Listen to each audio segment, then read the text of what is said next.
بسم اللہ الرحمن الرحیم قل تعالوا اتل ما حرم ربکم علیکم اللہ تشرکوا بہ شیئا وبالوالدین احسانا، فرما دیجئے آؤ اتلو پڑھتا ہوں میں ما حرم ربکم وہ چیزیں کہ حرام کی تمہارے رب نے علیکم تم پر، اللہ تشرکوا بہ شیئا یہ کہ نہ شریک کرو ساتھ اس کے کسی چیز کو، وبالوالدین احسانا اور ساتھ والدین کے احسان کرو۔ اس پر اصل جو اشکال تھا وہ یہ تھا کہ بظاہر حرم ربکم لگ رہا ہے اللہ تشرکوا وبالوالدین احسانا، تو بظاہر مطلب یہ بنتا ہے کہ آؤ میں پڑھتا ہوں جس چیز کو تمہارے رب نے حرام کیا تم پر، اور وہ کیا چیز ہے؟ اللہ تشرکوا شرک نہ کرنا، حالانکہ شرک کرنا حرام ہے، نہ کرنا تو حرام نہیں، اور والدین کے ساتھ احسان کرنا تو حرام نہیں ہے، احسان نہ کرنا یہ حرام ہے۔ تو یہ دو اشکال ہیں کہ اس صورت میں معنی یہ بن جاتا ہے کہ عدم الاشراک یہ حرام اور احسان بالوالدین یہ حرام ہے، جو بظاہر بالکل مطلب کے خلاف ہے۔ تو اس لیے یہاں پر مفسرین نے بحث کی، ایک تو یہ جواب دیا کہ جہاں پر اللہ کا لا زائدہ ہے، اللہ میں جو لا ہے یہ زائدہ، اور مطلب یہ ہے کہ حرام کیا تمہارے رب نے تم پر شرک کرنا ساتھ اس کے، اور بالوالدین سے پہلے عامل مقدر ہے، احسنوا بالوالدین احسانا، اللہ کا لا زائدہ اور بالوالدین سے پہلے یہ عامل مقدر۔ اس صورت میں معنی صاف ہو جائے گا، ایک توجیہ۔ دوسری توجیہ یہ ہے کہ جہاں پر اللہ سے پہلے فعل مقدر ہے، وصابکم یا وصاکم اللہ تشرکوا بہ شیئا وبالوالدین احسانا، جہاں پہ عامل مقدر ہے وصاکم اللہ سے پہلے، اور اس کے لیے قرینہ آگے آ رہا ہے، ذالکم وصاکم بہ لعلکم تذکرون، آگے خود وصاکم کا لفظ موجود ہے۔ تو دوسری توجیہ کا خلاصہ یہ ہے کہ اللہ سے پہلے وصاکم یا امرکم کوئی نہ کوئی فعل مقدر مانا ہے، پانی لے کے وصاکم امرکم، کتنی توجیہات ہو گئیں؟ دو۔ تیسری توجیہ کہ اللہ مرکب ہے ان اور لا سے، اصل میں ان لا، اور جہاں پر ان ہے مفسرہ، اور ان مفسرہ کا معنی ہوتا ہے یعنی، ان مفسرہ ہے بے معنی یعنی۔ اب دیکھو اس پر معنی ہوگا اتلو ما حرم ربکم علیکم، ان لا تشرکو، یعنی نہ شریک کرو ساتھ اس کے کسی چیز کو. یہ یہاں پر ان مفسرہ بمعنی کیا بن جائے گا؟ یعنی نہ شریک کرو ساتھ اس کے کسی کو. اس لاؤڈ سپیکر کو بند کر دے یا سیٹ کر، پھر میرا خیال اس نے خراب کیا ہے. ہاں بھائی، تو جہاں پر ان کیا ہے؟ مفسرہ بمعنی یعنی، اس پر معنی صحیح ہو گیا. حرم ربکم علیکم ان لا تشرکوا بہ، اللہ نے تجھ پر حرام کیا تم پر کس چیز کو؟ یعنی اس کے ساتھ شرک کرنے کو. شرک کرنے کو. اور آگے اسی طرح عامل مقدر ہوگا احسنوا بالوالدین احسانا، وہ الگ ہوگا. اب رہ گیا یہ معنی، یہ مسئلہ کہ ان مفسرہ بمعنی اے یا یعنی آتا بھی ہے یا نہیں. تو اس کے لیے مغنی وغیرہ میں، نحو کی کتاب میں وہ پوری وضاحت صراحت ہے کہ ان مفسرہ ہے. اور اسی طرح علم عربیت کے امام زمخشری نے کشاف میں بھی یہی بات لکھی کہ یہاں پر ان مفسرہ ہے. اتنی توجیہات ہیں بھئی تین. چوتھی توجیہ کہ جہاں پر جو علیکم کا لفظ ہے یہ اسم فعل بمعنی الوجوب واللزوم. علیکم، علیکم یہ اسم فعل ہے، جار مجرور نہیں، اسم فعل، اور بمعنی الوجوب واللزوم. فمعنی ہو اتلو علیکم اے لازم علیکم عدم الشرک عدم الاشراک، ولازم علیکم الاحسان بالوالدین. اصل عبارت یہ بنے گی. تو یہ کون سی صورت ہے کہ علیکم بمعنی الوجوب واللزوم اسم فعل ہے. اسم فعل پڑھتے ہو نا، بعض امر کے معنی میں ہے اور بعض ماضی کے. یہ اسم فعل کا صیغہ ہے، اسم فعل، اور معنی اس کا ہے وجوب اور لزوم والا. آیت کا معنی یہ ہوگا اتلو علیکم اے لازم علیکم. اور پانچویں توجیہ یہ ہے کہ یہ اللہ تشرکو بدل ہے ماں سے، بدل ہے ماں سے. کون سی ماں؟ ماں حرمہ والی.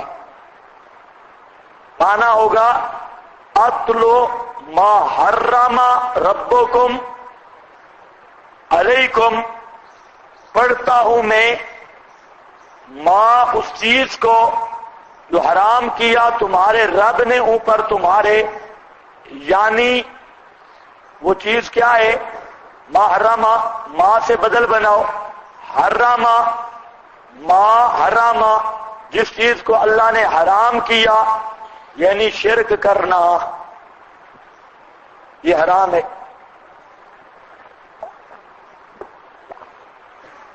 اللہ تشرکو بدل مما فی ما حرم، یعنی انا ما حرم ہوا اللہ تشرکو.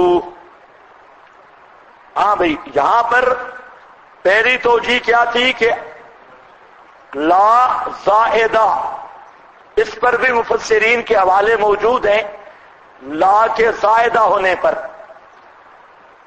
اور یہ لا زائدہ کلام میں ہوتا ہے لا الزائدہ الداخلۃ فی الکلام لمجرد تقویت ہی و توکید ہی. یہ صرف تقویت اور توکید کے لیے آتا ہے. مغنی ناو کا یہ مسئلہ. اور اسی طرح دوسری بات میں نے کیا کی کہ یہاں پر وصاکم اللہ تشرکو بہ، یہ وصاکم فعل مقدر ہے، اور اس پر کرینہ انہی آیات کا آخر وصاکم بہی. اور تیسری توجیہ اللہ کا ان مفسرہ ہے. اللہ کا ان لا ہے نا، ان لا، اور یہ ان یعنی یہ ما حرمہ کا بیان ہے. ان یعنی اللہ نے حرام کیا تم پر، تو وہ حرام کیا کیا؟ یعنی شرک نہ کرو. یہ اس کا ان مفسرہ بن جائے گا حرمہ کے لیے. اور چوتھا علیکم اس میں فعل بمعنی الوجوب واللزوم. اور پانچواں اللہ تشرکو یہ بدل ہے کس سے؟ ما حرمہ کی ما سے. تو اب اس پر کوئی اشکال نہیں. اس سے سب سے بہتر ان کو مفسرہ بنانا ہے. ان کو مفسرہ بناؤ، اس پر کوئی اشکال نہیں. اللہ تشرکو بہی شیئا، یہ کہ نہ شریک ٹھہراؤ ساتھ اس کے کسی چیز کو. وبالوالدین احسانا، اور ساتھ والدین کے احسان کرو. پہلے ہے تعلق باللہ صحیح رکھو، اور اللہ تعالیٰ کے ساتھ تعلق رہتا ہے توحید کے ساتھ، توحید کی وجہ سے. وبالوالدین احسانا، اور والدین کے ساتھ احسان کرو. یہ تعلق بالمخلوق ہے، اور مخلوق کے ساتھ جو تعلقات ہیں ان میں سے سب سے اہم تعلق والدین کے ساتھ ہے. ولا تقتلوا اولادکم، اور نہ قتل کرو اولادکم اپنی اولادوں کو من املاق تنگ دستی کی وجہ سے. من املاق کا معنی تنگ دستی کی وجہ سے. نحن نرزقکم، ہم ہی روزیاں دیتے ہیں تم کو. وإیاہم، اور ان کو بھی. تمہیں بھی روزیاں ہم دیتے ہیں. وإیاہم، اور ان کو بھی. ولا تقربوا الفواحش، اور مت قریب جاؤ فواحش کے، بے حیائیوں کے. ما ظاہر منہا، جو ظاہر ہے ان فواحش سے. وما بطن، اور جو مخفی ہے چھپی ہے. ولا تقتلوا النفس التي حرم اللہ الا بالحق، اور نہ قتل کرو ایسی جان کو کہ حرام کیا اللہ نے مگر ساتھ حق، یعنی شرعی طریقہ سے. ذالکم وصاکم بہی، یہ ہے جو اللہ نے تمہیں وصیت کی ہے. لعلکم تعقلون، تاکہ تم سمجھو عقل کرو. یہاں جو لا تقتلوا اولادکم ہے، اس میں ایک تو قتل حقیقی ہے. قتل حقیقی، حقیقتاً اولاد کو قتل کرنا، جیسا کہ وعد البنات مشرکین عرب وہ اپنی بیٹیوں کو قتل کیا کرتے تھے حقیقتاً، اور ان کو زندہ دفن کرتے. اور اسی طرح آج بھی یہ بدماشی ہے. کئی جو غریب ہوتے ہیں تو وہ اپنے بچوں کو قتل کر دیتے ہیں صرف روزی کے مسئلے کے پیچھے. اور یہ واقعات سینکڑوں نہیں ہزاروں تک پہنچے ہوئے ہیں کہ کئی مائیں باپ اپنے بچوں کو واقعتاً قتل کرتے ہیں، اور مقصد ہوتا ہے روزی کا، اور اپنا ڈر اسی کا ہوتا ہے من املاق تنگ دستی کے ڈر کی وجہ سے. ایک دوسرا ہے قتل مانوی. قتل مانوی یا حکمی کہہ لو، حکمی قتل. یہ جتنے طریقے ہیں خاندانی منصوبہ بندی کے، حمل گرانے کے یا حمل رکوانے کے، یہ سب خاندانی منصوبہ بندی، یہ بھی قتل حکمی ہے عند الفقہا. اور تیسرا جو قتل حکمی ہے وہ اپنی اولاد کو بے دین بنانا، بے دین بنانا، ان کا دین خراب کرنا. اور بے دین بنانے کی کئی صورتیں ہیں. مثلا کالج یونیورسٹیوں کی مخلوط تعلیم، تو یہ بھی قتل اولاد ہے اور یہ اسی حکم میں ہے۔ اسی طرح مزاروں پر اولاد کو مجاور بنانا اور مشرکین کے حوالے کرنا یا بے دین لوگوں کے حوالے کرنا، یہ بھی ہے قتل اولاد۔ تو یہاں قتل کی ایک صورت تو قتل حقیقی معروف اور دوسری صورت قتل حکمی، اور قتل حکمی میں نے بتا دیا کہ چاہے وہ ازل کی صورت ہو یا خاندانی منصوبہ بندی کی ادبیات ہوں، اور یا یہ کیا ہو کالج سکول مجاور اور یہ توتوں اور وہ ٹوکرے والی سرکاروں اور بے دین قسم کے لوگوں کے حوالے کرنا اپنی اولاد، یہ بھی اولاد کا کیا ہے قتل۔ اہل بدعت اور اہل شرک کے مدرسہ میں بچے کو داخل کرنا، یہ بھی ہے قتل۔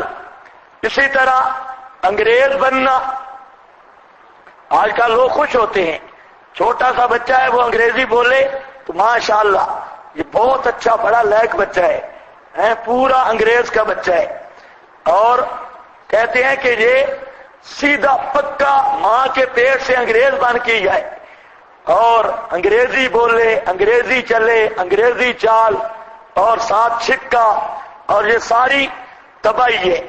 تو اپنی اولاد کا ماحول خراب کرنا اور اس کا سبب بننا، یہ بھی قتل کے مترادف ہے۔ اور والدین مجرم ہیں جو صحیح تربیت نہیں کرتے اور روحانی قاتل ہیں اپنی اولاد کے۔ نرزقکم وإیاہم، اور آج کل اگر آپ دیکھو تو یہ بے دینی کیوں کرتے ہیں؟ رزق کی وجہ سے۔ اس کو قادیانیوں کا کارڈ پر کر کے امریکہ بھیج دیا، برطانیہ بھیج دیا، کیا جی روزی کے لیے، اگر یہ نہ کریں روزی نہیں ہوتی۔ اور کئی بے ایمان ملازمت حاصل کرنے کے لیے شیعہ قادیانی اور اپنا مذہب بدلتے ہیں، اور والدین مجبور بھی کرتے ہیں اور کہتے ہیں کہ تم بدل لو، تو یہ بھی ہے قتل۔ نحن نرزقکم وإیاہم۔ اور اسی طرح مولوی ہے تو مولوی بیچارہ آپ اگر تنگ ہو تو اپنی اولاد کو وہ سکول کالج میں پڑھائے گا، کیوں بھئی اس کی روزی وہاں نوکری مل جائے گی۔ تو سکول کالج کا جو آج کل ماحول ہے آپ کو پتہ نہیں، وہاں پر سب گدے گدیاں اکٹھے ہوتے ہیں، اور وہ کیا ہے مخلوط، جتنی بے غیرتی ان سکول کالجوں میں ہے، یہ کلب اور یہ تھیٹروں میں بھی اتنی بے حیائی نہیں، جتنی بے حیائی اور بے غیرتی سکولوں کالجوں میں، جہاں پر سینکڑوں نہیں ہزاروں وہ کھوتیاں بغیر پردے کے اور بغیر کسی کے چیز کے حجاب کے وہ عام پھرتی ہیں، اور ساتھ کھوتے بھی پھرتے ہیں، وہ بھی ساتھ پھرتے ہیں، اور انہوں نے کیا بنایا ہوا ہے لو، یہ پتہ نہیں لو کیا ہے، اور کہتے ہیں یہ میری بہن بن گئی ہے۔ ایسے بہن بننے سے نہیں بنتی، یہ سہیلی ہے، یہ بہن ہے، یہ مکالا ہے۔ تو یہ ساری بے حیائی اور بے غیرتی وہی یہودیوں والی اور بڑی جو فرعون بے غیرت بناتا تھا، تو جب سے یہ سکول کالج بنے تو یہ بے غیرتی عروج پر ہے۔ اور یہ میں ویسے نہیں کہہ رہا، آپ ذرا پتہ کر کے دیکھیں کہ حالات کیا ہیں۔ پورے ملک میں بے غیرتی کا سیلاب ہے، پورے ملک میں، اور ہے ساری نحوست سکول و کالج کی وجہ سے۔ اب ایک نوجوان لڑکا ہے، چاہے وہ 16 17 18 19 20 سال کا، اور ساتھ لڑکی ہے وہ بھی نوجوان، نہ پردہ نہ کچھ، ایک بینچ پہ بیٹھے ہیں، محترمہ آگے محترم ادھر۔ تو اب یہ تو کوئی گارنٹی نہیں کہ یہ کوئی فرشتہ ہے یا وہ کوئی فرشتہ ہے، اندر بھی تو شیطان ہے دونوں کے۔ تو جتنی بے غیرتی اس ماحول میں ہے شاید کہ کہیں دنیا کے تاریخ میں نہ مل سکے۔ تو اس لیے یہ نری بے حیائی ایسے ماحول میں اپنی اولاد کو بھیجنا، یہ قتل اولاد کے مترادف ہے۔ اللہ کے ہاں والدین پر قیامت کے دن کیس ہوگا، انہوں نے اپنی اولاد کو قتل کیا اور انہوں نے ساری روحانیت کو ختم کر دیا۔ ویسے تو روشن خیالی ہے، لیکن روشن خیالی بے معنی خنزیریت اور پرلے درجے کی بے غیرتی، جس کی تعبیر کے لیے لفظ بھی کوئی نہیں، اور اس کا نتیجہ اب قوم بھگت رہی ہے۔ کہیں بھی سکون نہیں رہا، جس قوم میں بھی بے حیائی پھیلتی ہے تو اللہ تعالیٰ کی نصرت اس قوم سے اٹھ جاتی ہے اور وہ قوم تباہ اور ذلیل ہوتی ہے۔ آج یہی حال ہے، مسلمان کہلوانے والے لڑکیاں ہیں کالجوں میں، دفتروں میں، رات کہاں رہتی ہیں، دن کہاں رہتی ہیں، چلتی پھرتی کہاں ہے، نظام کیا ہے، تو عجیب صورتحال ہے۔ ہاں جی، بلا تقتلوا اولادکم من املاق نحن نرزقکم وإیاہم، کہتے ہیں رزق کا مسئلہ ہے۔ کئی اپنے لڑکیوں لڑکوں کو اس طرح آوارہ کرتے ہیں رزق کے پیچھے، تو اللہ فرماتے ہیں تمہیں بھی روزی دینے والا میں اور ان کو بھی روزی دینے والا میں۔ اور یہ جو معیشت کا مسئلہ لے کے گدے پھرتے ہیں، وسائل نیچے، خوراک کم ہو جائے گی، خوراک کا مسئلہ ہے، فلاں کا مسئلہ ہے، تو یہ سارے کارٹون کمپنی، انہیں پتہ ہی نہیں ہے اللہ نے روزی کا سارا انتظام کر لیا۔ اور یہ آج امریکہ، برطانیہ، یہ لوگوں کے لیے منشی بنے ہوئے ہیں کہ جی کم از کم پابندی ہونی چاہیے، گھر میں 1-2 بچہ ہو، آئندہ آبادی بڑھ رہی ہے، معیشت کا بحران ہے اور بڑا مسئلہ ہے، الو دے پٹھے مسئلہ ہے، تمہیں کسی نے رازق بنایا ہے مسئلہ ہے، انہیں بڑا فکر ہے۔ اور اس لیے ان کی پالیسی ہے، جنگ وغیرہ بھی اس لیے کرتے ہیں، یوگوسلاویہ وغیرہ یا جتنے ایریے، کئی ایریوں کو انہوں نے ایٹمی ہتھیاروں سے اس طرح تباہ کر دیا، اور آج بھی یہ جتنی جنگیں وغیرہ کرتے ہیں بے ایمان، ان کی سوچ یہ ہے کہ کچھ آبادی کم ہونی چاہیے، آبادی بہت ہو گئی، خوراک کا بڑا بحران آ جائے گا، لیکن پتہ چلتا کوئی نہیں ہے۔ نحنو نرزقکم وإیاہم، اللہ روزی دیتا ہے، اور ہمارے جو زمیندار لوگ ہیں وہ بڑا عجیب جملہ بولتے ہیں، اللہ دیتا ہے اور اللہ چھت پاڑ کے دیتا ہے، چھت پاڑ کے، اس طرح مطلب ہے کہ آدمی کو وہم و گمان بھی نہیں ہوتا، یہ وسائل اللہ کے ہاں کم نہیں ہوئے۔ بلا تقربوا الفواحش، مت قریب جاؤ فواحش کے، اس فواحش میں عقیدے کی گندگی یہ اول نمبر پر ہے، شرک اعتقادی کے قریب، شرک فعلی کے قریب، شرک سارا نرا گندگی ہے۔ انما المشرکون نجس، مشتق پر حکم لگے، مادہ اشتقاق اس حکم کی علت ہوتا ہے، تو انما المشرکون پر نجاسن کا جو حکم لگ رہا ہے تو شرک نری نجاست ہے۔ اصل حکم کیا ہے؟ شرک، شرک نری گندگی ہے، اور شرک سے بڑی بے حیائی کوئی نہیں، بڑی بے حیائی کوئی نہیں، اور مشرک سے بڑا بے حیا کوئی نہیں۔ اب یہ جو مشرک ہے، ادھر تو سکول کالج ہے، مقابل میں مشرک ہے، وہ اپنی بیٹیوں بہنوں کو وہ 9 راتی ملنگوں کے پاس چھوڑ کے آتا ہے، جی اولاد نہیں ہو رہی، فلانے پیر کی قبر پہ 9 راتہ مشہور ہے، 9 راتیں گزار کے آنی ہے، اب اولاد ہو جائے گی تو اب کیوں نہ ہو، اب تو وہاں پر صحیح ہٹے کٹے ملنگ بیٹھے ہیں، 9 راتیں گزار کے آئے، نہ ہو سوال ہی پیدا نہیں ہوتا۔ یہ تو پہلے اس فقیر کو دیا جس کو پتہ ہی کسی چیز کا نہیں، اور اب 9 راتیں جب وہاں مزار پہ رہ کے آئے گی تو وہاں تو پورا انتظام ہے، تو یہ بے غیرت بھی وہاں اپنے لڑکیوں کو چھوڑ کے آتے ہیں، اور یہ مذاق نہیں، 9 راتہ ان کا مشہور ہے۔ اسی طرح وہاں پیر اگر بے غیرتی کرے ان کی زنانیوں کے ساتھ تو یہ خوش ہوتے ہیں، بھئی حضرت صاحب نے بھی ہاتھ شاتھ لگایا ہے، حضرت صاحب برکت حاصل ہوئی ہے، ایسے بے غیرت ہے۔ ما ظہر منہا وما بطن، جو چیز ظاہر ہے اور جو مخفی ہے، مطلب ہے مجلسوں میں بھی بے حیائی نہ کرو، اور ما بتنا انفرادن بھی فردن بھی بے حیائی نہ کرو. ولا تقتلوا النفس التی، پانچویں چیز، اور قتل نہ کرو ایسی جان کو حرم اللہ جس کو اللہ نے حرام کیا، الا بالحق مگر ساتھ حق کے. حق کا معنی جہاں شریعت کا حکم ہے، شرعی حکم کے ساتھ قصاص میں محسن زانی کو رجم کرنا، یا ڈاکو کی سزا پہلے بیان ہوئی، ڈاکہ کی صورت میں، قصاص کی صورت میں، یہ چند صورتیں بالحق جو شرعی طریقہ ہے اس میں جان کو قتل کرنا جائز.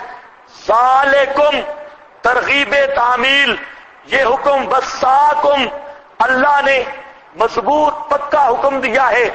وصیت کہتے ہیں مرنے والے کی نصیحت کو، اور مرنے والے کی نصیحت چونکہ اسے امید نہیں ہوتی دوبارہ ملاقات کی تو وہ پر تاکید وصیت کرتا ہے، اور تاکہ اس وصیت کا خیال رکھا جائے تو اس کو یہاں تعبیر کیا ہے وصاکم کے ساتھ. اس سے مراد صرف تاکیدی حکم ہے. وصیت سے مراد معروف وصیت نہیں جو میت کرتا ہے، بلکہ اس سے صرف تاکید والا معنی مقصود ہے. لعلکم تعقلون، تاکہ تم عقل رکھو، سمجھ کرو اور سمجھو اس بات کو. ولا تقربوا مال الیتیم، اور مت قریب جانا مال الیتیم، یتیم کے مال کے، الا باللتی مگر ساتھ اس طریقے کے ہے یا آسن جو آسن ہے، حتیٰ یبلغ اشدہ، حتیٰ کہ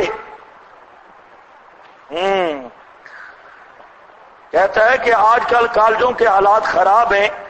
آپ کی بات ٹھیک ہے، لیکن تعلیم لوگ کہاں حاصل کریں؟ ہاں تعلیم بغیرتی والی سے وہاں حاصل ہوتی ہے اور کہیں سے نہیں ہوتی، کیونکہ اختلاط جب تک دنیاوی تعلیم بھی حاصل کرنا تو ضروری ہے. آج کے دور میں دنیاوی تعلیم حاصل کرنا کیسا ہے؟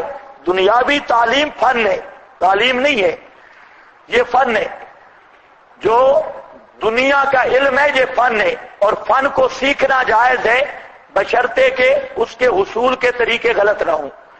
یہ جو بعض مولوی دنیاوی تعلیم کے بالکل خلاف ہیں یہ بھی غلط کرتے ہیں. دنیاوی تعلیم ایک فن ہے، علم نہیں، یہ یاد رکھو.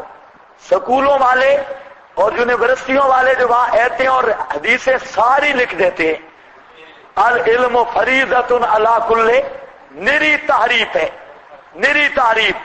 سکول اور کالج کی تعلیم یہ علم بے معنی فن ہے. اور جو نبی پاک نے فرمایا صلی اللہ علیہ وسلم العلم ثلاثۃ، علم صرف تین چیزیں ہیں. آیۃ محکمۃ، ایک تو کتاب اللہ، سنت قائمۃ، دوسرا نبی کی سنت، اور تیسرا فریضۃ عادلۃ، فریضہ عادلہ میں اجماع اور اجتہاد ہے، اجماعیات اور اجتہاد. تو تین عنوان ہیں، قرآن یہ علم ہے، سنت یہ علم ہے، اور اجتہاد اور اجماع کا علم یہ علم ہے. تو علوم علم ہوتے ہی وہ ہے جس کا تعلق وحی کے ساتھ ہو. حضرت ابراہیم کہتے ہیں انہ قد جاءنی من العلم ما لم یاتک رب زدنی علما. تو یہی ہے علم وحی والا. تو علم کا تعلق وحی کے ساتھ ہے. اور جتنا یہ دوسرے ہیں 4/5 اور 5/6 والے اور یہ سائنسدان اور یہ چیزیں یہ فن ہے. اور فن کے ہم مخالف نہیں کہ فن نہیں سیکھنا چاہیے، یہ فن ہے. جس طرح ایک آدمی ڈرائیونگ سیکھتا ہے، ڈرائیونگ بھی فن ہے. اسی طرح ایک آدمی ڈانس سیکھتا ہے تو ڈانس بھی تو ایک فن ہے. تو جس طرح ڈانس ایک فن ہے، سکول کالج کا علم بھی ڈانس کی طرح ایک فن ہے. اور اس میں اسی طرح اور موچی کا فن ہے، وہ جوتے سی لیتا ہے. تو سکول کالج والوں کا بھی یہ فن ہے. علم ریاضی ہو، فزکس ہو، اور وہاں پر ہوتا کیا ہے؟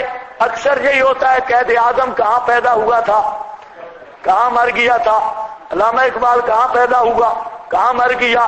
یہ ہمارا وہاں معاشرتی علوم بھی ہوتے ہیں، اور اسی طرح یہ جو سائنس پڑھائی جاتی ہے تو بہرحال اس میں بھی بہت شغل ہے.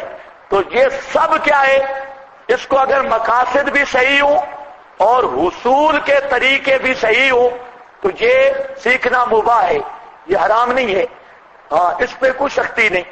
اور اگر مولوی سیکھے تو مولوی کے لیے اس دور میں ضروری ہے، کیونکہ یہ جتنے ہوتے ہیں نا، یہ 4 ریاضی کے ٹکے پڑ جاتے ہیں یا جو انگلش تھوڑی بہت بول لے تو یہ پھر وہ سمجھتے ہیں کہ ہمارے جیسا کوئی نہیں، کیونکہ ہم پورے انگریز کے بیٹے ہیں، ہمیں انگلش صحیح آتی ہے. تو اصل میں مولوی کو انگلش بھی آنی چاہیے اور یہ فنون بھی آنے چاہیے تاکہ ان گمراہوں کی بھی ہدایت کے لیے وہ کام کرے. اور وہ جتنے شکوک و شبہات کا آج کا کالج یونیورسٹی کا بعد نوجوان ہیں الا من رحم، جن پر اللہ نے رحم کیا، ورنہ ان کے آپ حالات دیکھیں. میں دعوے سے کہتا ہوں کہ 95% یہ سارا آپ کا طبقہ داریہ قسم کا بن رہا ہے، داریہ اور بالکل بے دین. ایسے ایسے سوال ہوں گے ان کے ذہن میں اشکال، اور ایسے ایسے وساوس آئیں گے کہ شیطان بھی پناہ مانگے. اس کی وجہ یہ ہے اس غلط تعلیم کا اثر ہے. تو اس لیے میں یہ عرض کر رہا ہوں کہ جس نے رکا لکھا جواب دے رہا ہوں کہ فن سیکھنا منع نہیں، لیکن اس کو فن کے درجہ میں رکھو، اس کو علم کہنا جائز نہیں. سکول کالج کی تعلیم کو علم بالکل کہتے ہیں نا، تعلیم یافتہ آدمی ہے. واہ، تعلیم یافتہ تو ہو سکتا ہے، تعلیم یافتہ کیا ہے؟ تعلیم یافتہ آدمی، یہ بندہ بڑا تعلیم یافتہ ہے. تو سکولوں پر لکھتے ہیں اطلب العلم ولو بالسین، علم حاصل کرو اگرچہ تمہیں چین تک جانا پڑے. ہے الو ولو بالسین، کوئی حدیث نہیں، نرا جھوٹ، اور اس کی کوئی سند نہیں. اور پھر رب زدنی علما، یہ سکول کی دیوار پہ ہے. وہ ہاں سارے وہ فضائل جتنے یاد رکھ لو، علم کے جتنے فضائل ہیں اس کو فٹ کرنا سکول اور کالج کی تعلیم پر، یہ یہودیوں کی طرح تحریف ہے اور قریب کفر ہے.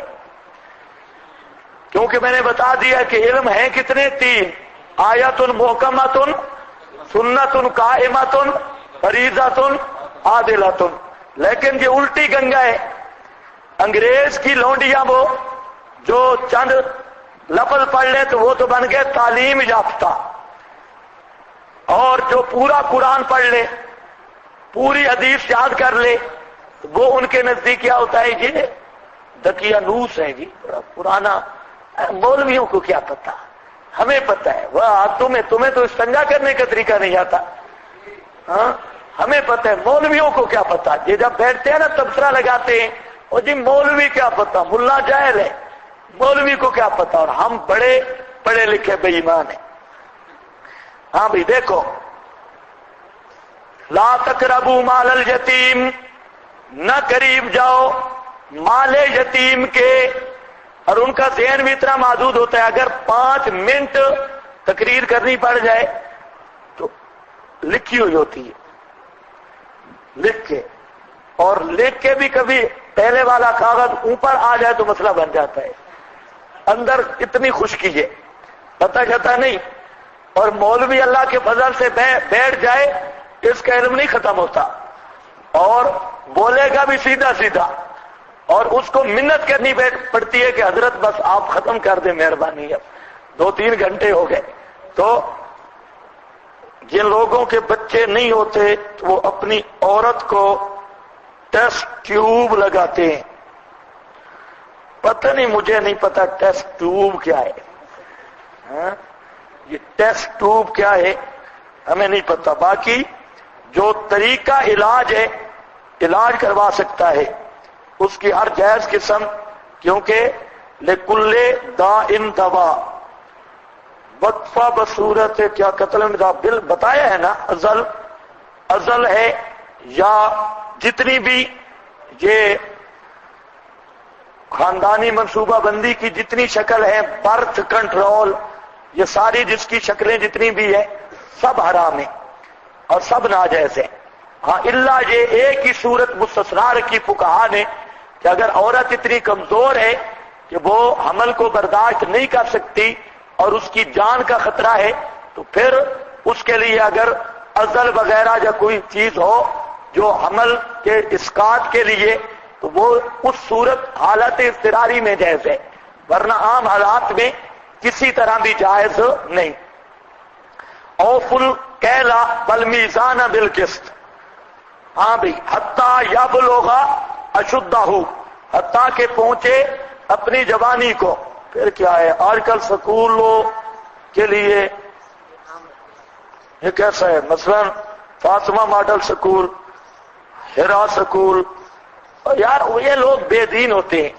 یہ کیا سکولوں میں اقرا، یہی اقرا، یہ جو پڑھ رہے ہیں یہی تھا اقرا.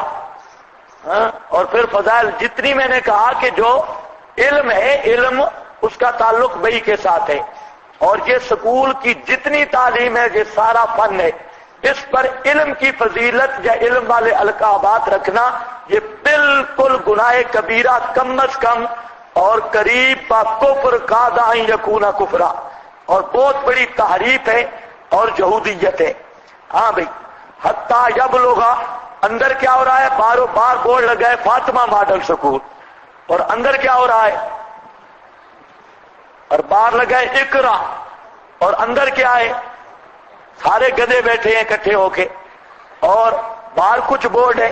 ان کی بہت عجیب حالت ہے، آپ اندازہ نہیں کر سکتے. میں سکول میں پڑھا ہوں، سکول کا مجھے پتا ہے. تو ہمارے زمانے میں البتہ یہ تھا کہ مخلوط تعلیم نہیں تھی، اس وقت لوگوں میں کچھ غیرت تھی، مخلوط تعلیم بالکل نہیں تھی. لڑکیاں جدا لڑکے جدا، اگر لڑکی ہو پتہ نہیں کیا ہے پردہ، یہ بیچارہ آپ کے شادی کے چکر میں اور پرچی بھی صحیح نہیں لکھ سکتا. ہاں بھائی دیکھو حتیٰ یبلغ اشدہ، اوفوا، پورا کرو الکیل والمیزان. یہ حکیم صاحب نے تو نہیں لکھی پرچی. اوفوا الکیل، بس کرو یار آگے چلنے دو، کیا کرتے ہو. مرزائیوں سے علاج کروانا درست ہے یا نہیں، تھوڑی سی روشنی ڈالیے. بلب دو لگے ہوئے ہیں، دونوں بلب ہیں. اب دو بلبوں میں اور بھی کوئی روشنی چاہیے، دن میں دو بلب. بھائی کوئی کافر بھی ہے تو کافر سے علاج کرانا منع نہیں، البتہ بعض چیزیں ایسی ہوتی ہیں جو ماحول میں باعث بنتی ہے دوسری خرابیوں کا. اگر کسی اور کافر کا علاج ہے اور مرزائی کا بھی ہے تو مرزائی چونکہ مرتد کافر ہیں اس لیے ان سے علاج کرانا بہتر نہیں. اور اگر اور کوئی نہیں ملتا تو پھر علاج کرانے میں کوئی حرج نہیں، اس نے علاج ہی کرنا ہے نا، تو وہ معاملات میں آتا ہے. تو اسلامی حکومت تو ہے نہیں تو مرزائیوں، شیعوں، بریلویوں، اخوات سب کو براہ راست پھانسی پہ لٹکاتے. تو یہ تو چونکہ ہے نہیں، اور دارالحرب حربی یہ کافر بھی نہیں، تو اس لیے معاملات کا سلسلہ جو ہے وہ جائز ہے، الا یہ کہ کسی کو غلط فہمی نہ پڑے. اس لیے ہم کہتے ہیں بہتر یہ ہے کہ ان سے جدا رہے، شبہ نہ پڑے. دوسرے کافروں کے ساتھ کوئی شبہ نہیں، قادیانیوں کے ساتھ میل جو رکھے گا وہاں شبہ کا خطرہ ہے کہ لوگ کہیں یہ نہ سمجھے کہ یہ بھی اچھے لوگ ہیں اور گمراہ نہ ہوں. تو یہ جو مفاسد ہیں، جو ذریعہ بنتا ہے مفسدہ کا، وہ بھی حرام ہے. ہاں بھئی اب پرچی کوئی نہ آئے، ساری لکھ کے بیٹھو آخر پہ دو. وَأَوْفُوا الْكَيْلَ وَالْمِيزَانَ بِالْقِسْطِ، پورا کرو کیل اور میزان وزن کو ساتھ انصاف کے. لا نہیں مکلف کرتے کسی نفس کو مگر اس کی وسعت کے مطابق. اللہ نے ہر نفس کو احکام تکلیفیہ جو دیے اس کی وسعت کے مطابق. البتہ یہ جو کہتے ہیں کہ اب احکام شرعیہ پر عمل کرنا یہ ناممکن ہے تو یہ بالکل ارتداد کا شکار ہے. کیوں؟ اللہ نے ایسے احکام اتارے ہی نہیں جن پر عمل ناممکن ہو، خواہ وہ شرعی پردہ ہو، خواہ وہ سود سے بچنا ہو۔ آج کل یہ بھی ذہن بن چکا ہے کہ اس زمانے میں سود سے بچنا ممکن ہی نہیں، اگر یہ ممکن نہ ہوتا اللہ کبھی بھی سود کو حرام نہ کرتا۔ آج کہتے ہیں آج حدود کا اجرا ممکن ہی نہیں، اگر یہ ممکن نہ ہوتا لا نکلف نفسا الا وسعها، اللہ کبھی بھی اس چیز کا مکلف نہ کرتا۔ اللہ نے کسی بھی ایسے حکم شرعی کا مکلف نہیں کیا جس کا کرنا ناممکن ہو۔ اور اسی طرح اگر کہتا ہے جی سکول کالج فلاں بے حیائی سے بچ نہیں سکتا، مجبوری ہے، بات ہی کوئی نہیں، بچ نہ سکتا ہوتا تو اللہ پاک کبھی بھی مکلف نہ کرتے۔ تو یہ قانون نکل آیا کہ کوئی بھی شرعی حکم ہو، کوئی بھی، اس کے بارے میں یہ ذہن کہ اس پر عمل کرنا ناممکن ہے، یہ کفریہ سوچ ہے، اور یہ اللہ تعالیٰ کے ساتھ مقابلہ ہے۔ اللہ فرماتے ہیں ہم نے جتنے احکام دیے سب پہ عمل کرنا آسان ہے، کوئی مشکل نہیں، صرف دل صاف ہو۔ وَإِذَا قُلْتُمْ، اب دیکھتے ابھی روزے آئیں گے، اگر جہاں بیٹھ کے آپ سوچیں نا کہ اتنا سارا دن روزہ اور پھر پڑھائی بھی اور گرمی بھی، تو بڑا سمجھتا ہے کہ یہ نہیں ہو سکتا۔ اب جس نے روزہ نہ رکھا ہو تو وہ تو مانے گا بھی نہیں، بھائی مولوی بھی یہ روزہ رکھتے ہیں اور سارا دن رکھتے ہیں، تو وہ ہمارے سریکی والے وہ صحیح سمجھیں گے۔ ہمارے ایریا میں روزوں کے اندر وہ ہاڑ آیا، فصلوں کا موسم، تو وہ ہمارے کچھ جو برادری تھی وہ کھڑے تھے گانے کے لیے، گندم تھی تو بیل شیل اور ان پر وہ گا وغیرہ گاتے، فصل کو گاتے تھے، سارے کھڑے، دوپہر کا ٹائم تھا، بہت بڑا گرمی، شدت کی بہت سخت گرمی، تو وہاں سے ایک زنانی گزری کسی دوسری قوم کی، تو اس نے دیکھا بھئی یہ کھڑے ہیں اور انہوں نے روزے بھی رکھے ہیں۔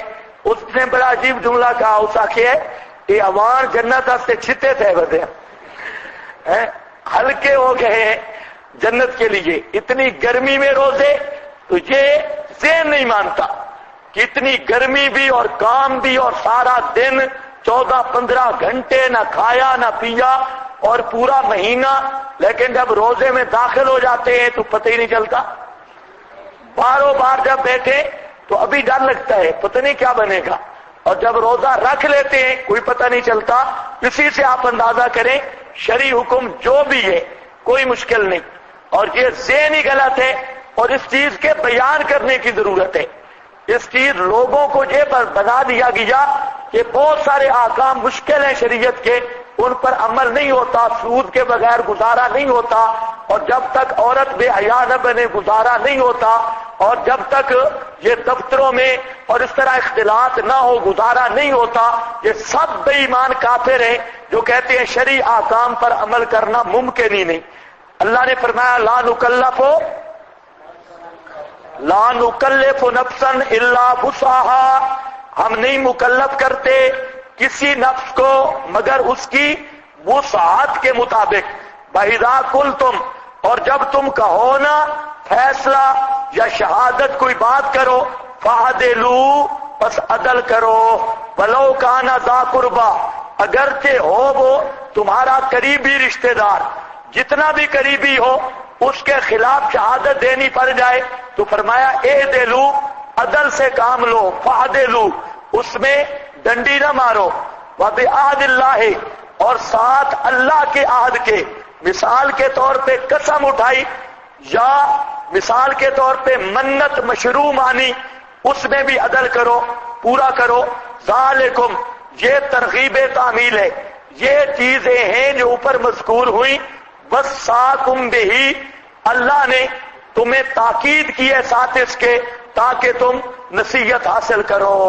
وَأَنَّ هَذَا صِرَاطِي مُسْتَقِیمًا، یہ آیا وہ صراط الذین انعمت علیہم پر میں نے گفتگو کی تھی کہ وہاں الصراط کا الف لام کون سا ہے، تو دو احتمال تھے، اگر عہدی لیتے تو وہی تھا ایاک نعبد و ایاک نستعین، اور اگر وہ صراط مستقیم جنس والا لے لے یا استغراق کا، تو پھر یہ ہے ان ھذی صراطم مستقیمہ، اس سے مراد پورا دین ہے۔ اب آپ غور کر لیں، یہ قل تعالیٰ سے لے کر یہاں تک اللہ نے پورا دین بیان کر دیا۔ اگر اسی چند لینوں پہ آدمی عمل کر لے تو کامیاب ہے، پورا دین آ گیا۔ ایک، شرک نہیں کرنا، یعنی اللہ تعالیٰ کے حقوق کو پورا کرنا ہے، والدین کے ساتھ احسان کرنا ہے، مطلب یہ ہے حقوق العباد کو پورا کرنا ہے، ظلم نہیں کرنا، لا تقتلوا اولادکم، ظلم نہیں کرنا کسی پر بھی، اپنی اولاد کو بھی قتل نہیں کرنا روزی یا کسی اور وجہ سے، اور بے حیائی کے کاموں کے قریب نہیں جانا، جو بھی فواحش ہیں ظاہری باطنی ان کو چھوڑ دو، خواہ گانا بجانا ہو، خواہ عرس ہو، خواہ قوالیاں ہوں، خواہ بدعات ہو، خواہ کوئی بھی صورت ہو فواحش کی، اس کے قریب نہیں جانا، اور قتل بھی نہیں کرنا، اور یتیموں کا خیال رکھنا، مطلب ہے جتنے کمزور طبقہ ہے ان کے حقوق کا خیال رکھنا ہے، ان کی عزت مال جان اس کی حفاظت کرنی ہے، اور کیل ناپ تول میں انصاف کرنا ہے، تول اور ناپ میں ڈنڈی نہیں لگانی، اور بات میں خواہ وہ بات شہادت ہو، گواہی ہو یا ویسے کلام ہو، اس میں انصاف کرو، کسی پر زیادتی نہ کرو، اور کسی کی رعایت بھی غلط طور پہ نہ کرو۔ بس یہ چیزیں ہیں جو اس پر عمل کرے تو یہ ہے ان ھذا صراطی مستقیمہ، یہ ہے راہ میری سیدھی، پورا دین آ گیا۔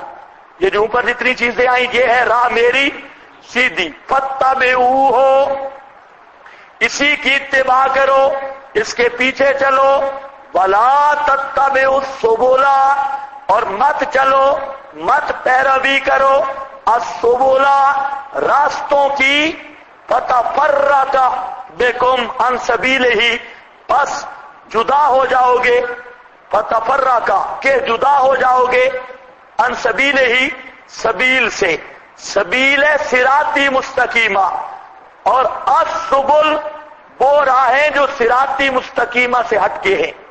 اس پر تمام مفسرین وہ حضرت عبداللہ ابن مسعود کا قول ذکر کرتے ہیں کہ آپ صلی اللہ علیہ وسلم نے یہاں پر ایک خط کھینچا، یہ خط تھا سیدھا خط، اور پھر اس خط کے متوازی کچھ یوں خط کھینچے، کچھ یوں کھینچے، کچھ یوں، اس طرح۔ تو آپ نے فرمایا یہ سیدھا راستہ جنت میں جا رہا ہے، اور جو دوسرے خطوط ہیں ہر خط پہ شیطان بیٹھا ہے، کسی خط پہ مرزا قادیانی بیٹھا ہے، ہر خط پہ شیطان، کسی خط پہ غیر مقلد بیٹھا ہے، کسی میں رضا خانی بیٹھا ہے، تو وہ سارے خطوط ہیں، تو یہ خط یہ جہنم جا رہے ہیں، اور ایک خط جو ہے وہ سیدھا جنت میں جا رہا ہے۔ فرمایا یہ ان ھذی صراطی مستقیمہ، جنت میں جانے والا سیدھا خط، اور باقی جتنے ٹیڑھے خط ہیں ہر خط کے سرے پہ شیطان بیٹھا ہے۔ یہ میں اس لیے بات کر رہا ہوں اچھی طرح سمجھ لو، غیر مقلدین بھی محرف ہیں قرآن کے، اور ان کے ساتھ بھی ہمارا اصل اختلاف ہے، یہ تحریف کے مرتکب ہے۔ اب یہ جو ایتے ہیں وہ فٹ کرتے ہیں فقہا کے اختلاف پر، شافعی، حنبلی، حنفی، ان اختلافات پر فٹ کرتے ہیں، اور سارے غیر مقلد دماغ تو ویسے خشک ہوتا ہے تو وہ کہتے ہیں لا تتبعوا السبل،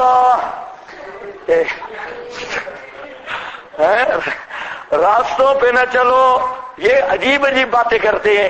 ہم ایک غیر مقلد کی تقریر سن رہے تھے تو جمعے کا خطبہ دے رہا تھا، اور یہ نسل ملتی ہے گجرانوالہ میں، اگر جمعے کے دن آپ توجہ کریں تو وہ کہیں سے ریگنے کی آواز آ رہی ہوتی ہے، تو وہاں پر کہتے ہیں اللہ نے فرمایا او موسیٰ،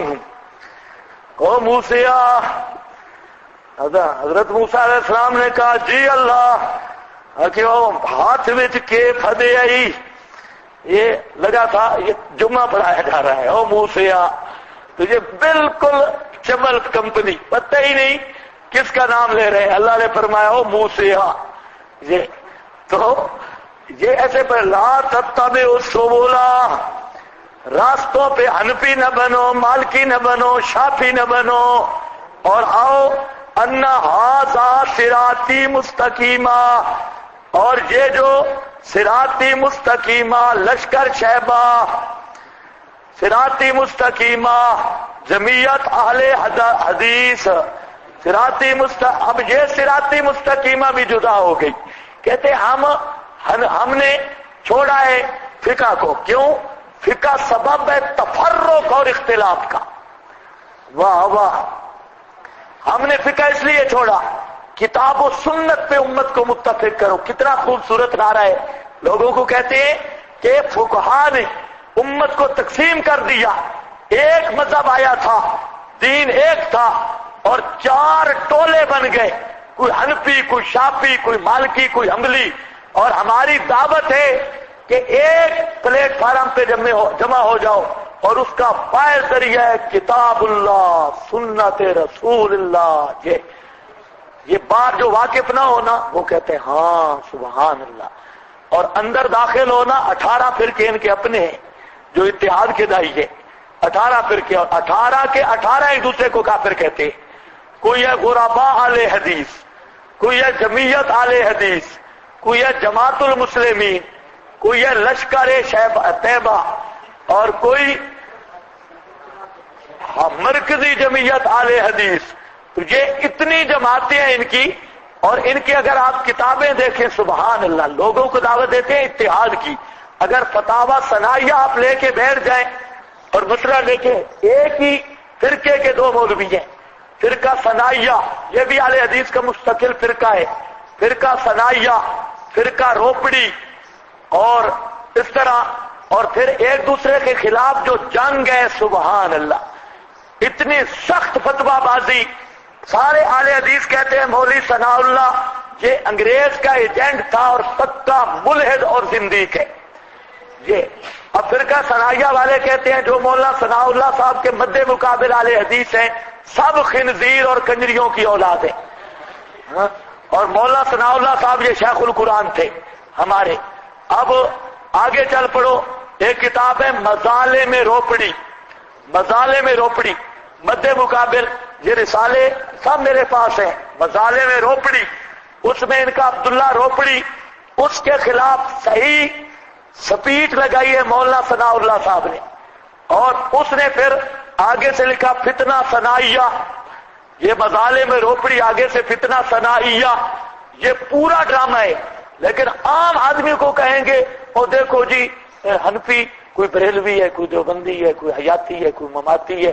ہم سارے اہل حدیث کٹھے ہیں نا ایک چیز پہ، کتاب و سنت. کٹھے، ایک باپ بیٹے کے ساتھ نہیں، بیٹا باپ کے ساتھ نہیں، کٹھے ہیں. قلوبہم شتیٰ. اور ساری جماعتیں بنی ہیں. فتاوی ثنائیہ آپ لے کے بیٹھ جائیں، ایک ہی مسئلہ ہوگا.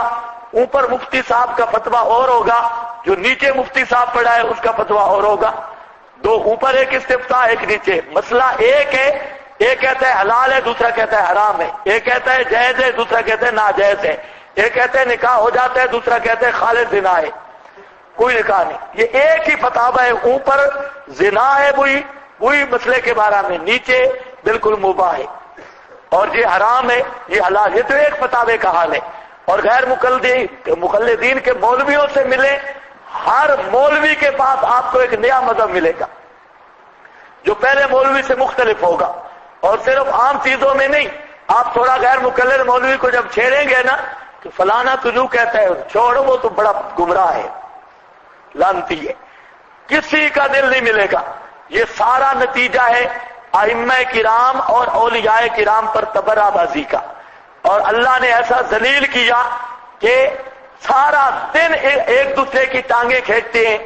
اگر 2 مولوی اہل حدیث ایک محلے میں ہیں تو ایک دوسرے کے خلاف اتنی کوشش کریں گے کہ وہ کافر ہندو کے خلاف بھی اتنی کوشش نہیں کریں گے جو ایک دوسرے کو گرانے کی کریں گے. اور کوئی نہ کوئی اندر وہ اختلاف ضرور بنائیں گے.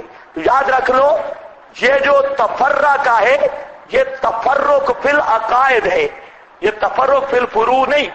عقائد کے مسئلے، قرآن عقائد کے اختلاف کو مذموم قرار دیتا ہے. تو اس کو فٹ کرنا سبل کو حنفی، شافی، مالکی پر یہ ظلم عظیم ہے. اور یہ کتاب اللہ کی خالص تعریف ہے.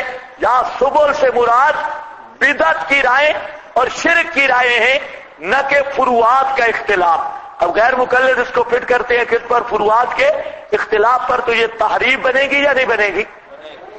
میں نے آپ کو بتایا نا، تعریف فی لفظ بھی ہے، مانن بھی ہے، اور مصداق کو بدلنا یہ بھی تعریف ہے.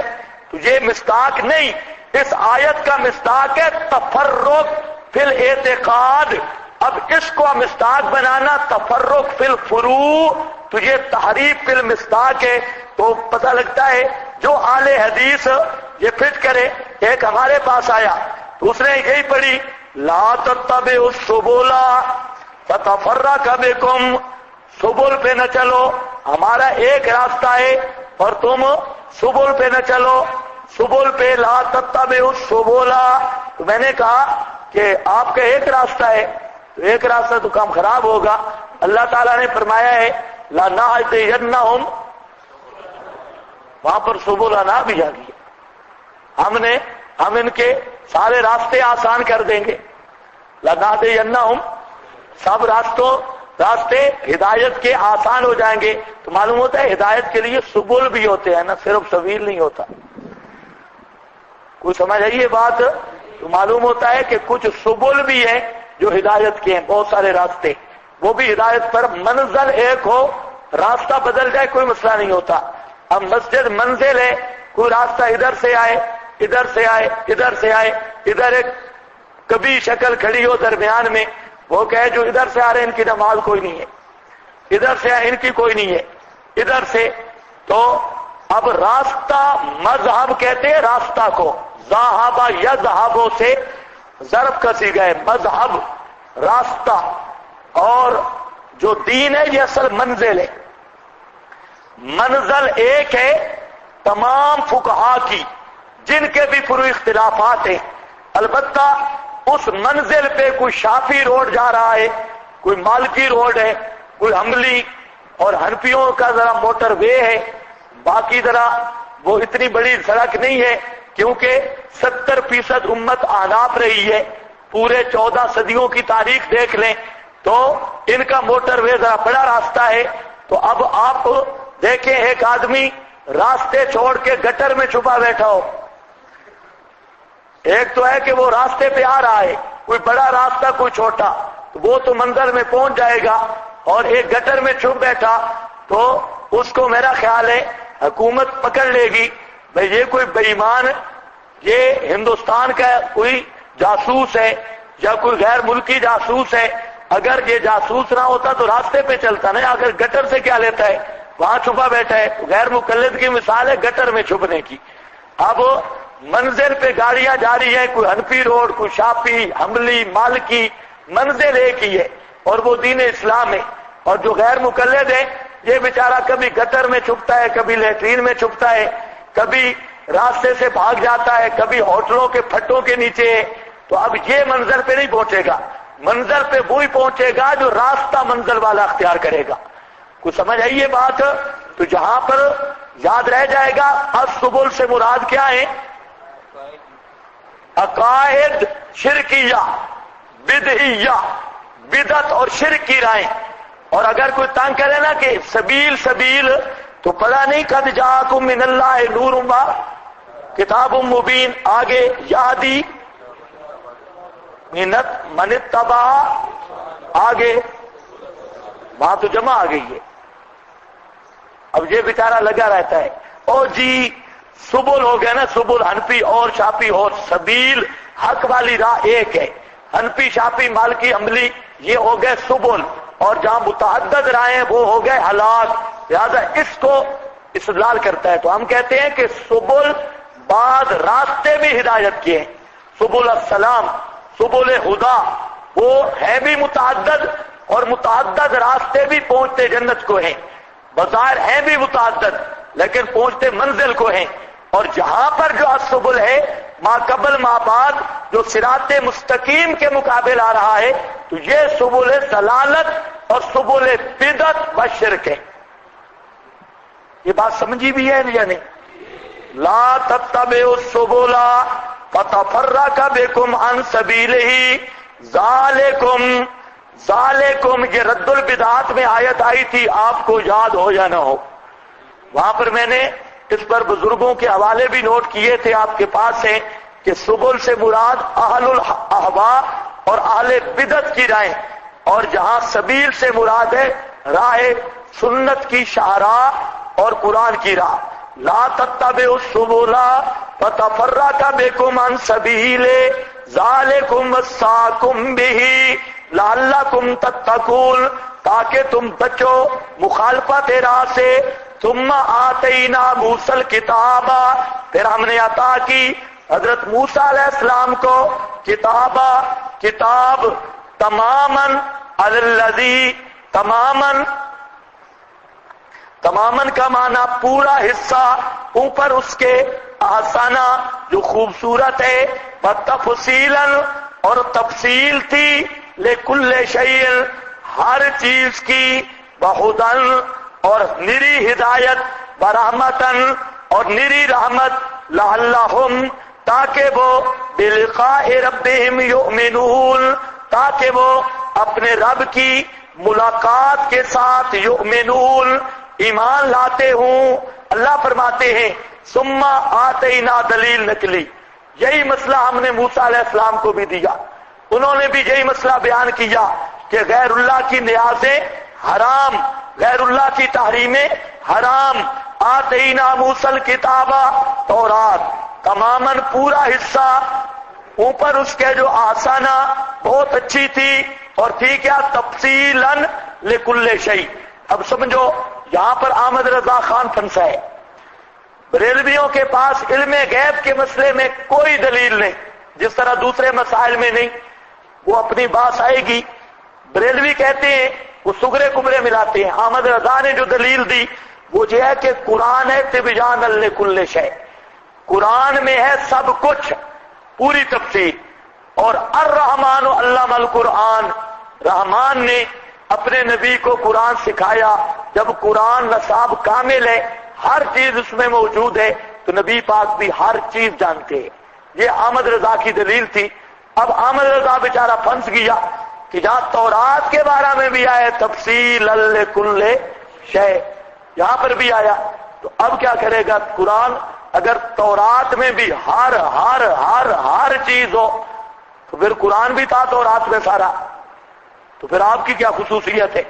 تو پھر تو حضرت موسیٰ علیہ السلام کے پاس بھی قرآن، بنی اسرائیلیوں کے پاس سب کے تورات میں جو ہر چیز تھی، تو یہ اب پھنس گیا۔ اب اس کا جواب دیتا ہے ملفوظات وغیرہ میں، کہتے ہیں کہ ابتداءً تورات میں تفصیل تھی، لیکن حضرت موسیٰ علیہ السلام جب واپس آئے، قوم کو گمراہ دیکھا، حضرت کو جو غصہ آیا نا، اور تورات کی تختیاں تھیں ان کو مارا دیوار پر پیچھے، الکل الوا، الکا کا معنی کرتے ہیں ان کو پھینکا، مارا، تو تورات کی پھٹیاں کچھ ٹوٹ گئیں، تو سمجھ آئیے، معلوم ہوتا ہے بریلی کی لکیر سے تیار تھی، کچھ ٹوٹ گئیں اور اس سے تفسیر ختم ہو گئی، صرف احکام رہ گئے۔ تو یاد رکھو یہ اعلیٰ حضرت کا نرا بکواس ہے، اس کی کوئی حقیقت نہیں، بالکل خالص بکواس۔ نہ حضرت موسیٰ علیہ السلام نے کلام اللہ کی توہین نہیں کی کہ حضرت موسیٰ آئیں اور بریلوی جیسے ختم پڑھتے ہوئے قرآن پھینکتے ہیں پھٹیوں پر، اور کیونکہ چاولوں کی خوشبو تنگ کرتی ہے، حضرت موسیٰ پیغمبر کلام اللہ کی توہین سے بالکل بری ہیں۔ انہوں نے الکل الوا کا معنی کسی لغت میں نہیں کہ پھٹیاں پھینک دی، پتہ نہیں یہ احمد رضا کی اپنی لغت ہے۔ الکل الوا کا مطلب ہے وہ تختیاں رکھ دی، رکھنا اور پھینکنا میں فرق ہے۔ پھر آگے ٹوٹ کے ملا دیجئے، تفصیل اڑ گئی، یہ ہوا وہ، یہ سارا غلط ہے۔ تفصیلا لکل شیء، تورات آئی کیوں تھی؟ ہدایت کے لیے، ہدایت کے مضامین کی تفصیل تھی۔ قرآن بھی کیوں آیا؟ ہدی للناس، تو تبیانا لکل شیء باعتبار ہدایت ہونے کے، ہدایت کے سب اصول اور ضوابط قرآن میں بھی ہیں، اور ہدایت کے اصول اس زمانے کے مطابق تورات میں بھی تھے۔ چنانچہ اس مقام پہ علامہ آلوسی نے اور خطیب نے، مدارک نے، بہزاوی نے، اور سب جتنے بھی اکابرین نے، سب مفسرین نے لکھا فیما یحتاج الی الدین. اس تفصیل سے مراد احکام خدابندی اور حضرت موسیٰ کے زمانے کے اعتبار سے یحتاج الی الدین وہ مراد ہے. وہدن نری ہدایت، ہادی و رحمتن اور رحمت. کیا مطلب؟ جو مسئلہ سمجھنا چاہتا تو تورات بھی مسئلہ سمجھا دیتی، اور جو سمجھ کے عمل کرتا تو اللہ کی رحمت کے قابل ہو جاتا. لعلہم بلقاء ربہم یؤمنون. وہذا کتاب انزلنا. پہلے دلیل نقلی تھی، اب دلیل وہی آ رہی ہے. دلیل وہی، میرے پیغمبر جو مسئلہ بیان کر رہے ہیں یہ ہم نے وہی کیا ہے، اپنی طرف سے نہیں کر رہے. وہذا کتاب، اور یہ عظیم الشان کتاب، مشاروں لے کے آئے قرآن. ہذا کتاب، یہ قرآن عظیم الشان کتاب، انزلناہ مبارک، نازل کیا ہم نے اس کو، مبارک بڑی برکت والی ہے. فاتبعوہ، تو برکت والی ختم شروع کر دو. مبارک فاتبعوہ، اس کی اتباع کرو. فاتبعوہ، اس قرآن کی اتباع کرو. فاتبعوہ، یہ تو تیسری اتباع نکل آئی. فاتبعونی ایک، والذین اتبعوہم بإحسان دو، اور انزلناہ مبارک فاتبعوہ، اس قرآن کی اتباع کرو. قرآن کی اتباع کا مطلب کیا ہے؟ قرآن کا مسئلہ مانو. قرآن جو کتاب ہے اس کو ہم نے نازل کیا تنوین تعظیم کی، عظیم الشان کتاب. انزلنا، یہ بھی فضیلت ہے. اللہ فرماتے ہیں میرا نازل کردہ ہے، میرا کلام ہے. مبارکن، بڑی برکتوں والا ہے. اور قرآن کا مسئلہ مانو گے اللہ برکتیں عطا کرے گا. فاتبعوہ، اس کی اتباع کرو. لوگ سمجھتے ہیں قرآن لکھ کے گلے میں ڈال دو تو برکت آ جائے گی، دکان پہ ختم پڑھا دو برکت آ جائے گی، اور اسی طرح صرف تلاوت سے برکت آ جائے گی. لیکن یاد رکھو اصل قرآن کا مقصد یہ ہے فاتبعوہ، اس کے پیچھے چلو، اس کے مسئلے کو مانو.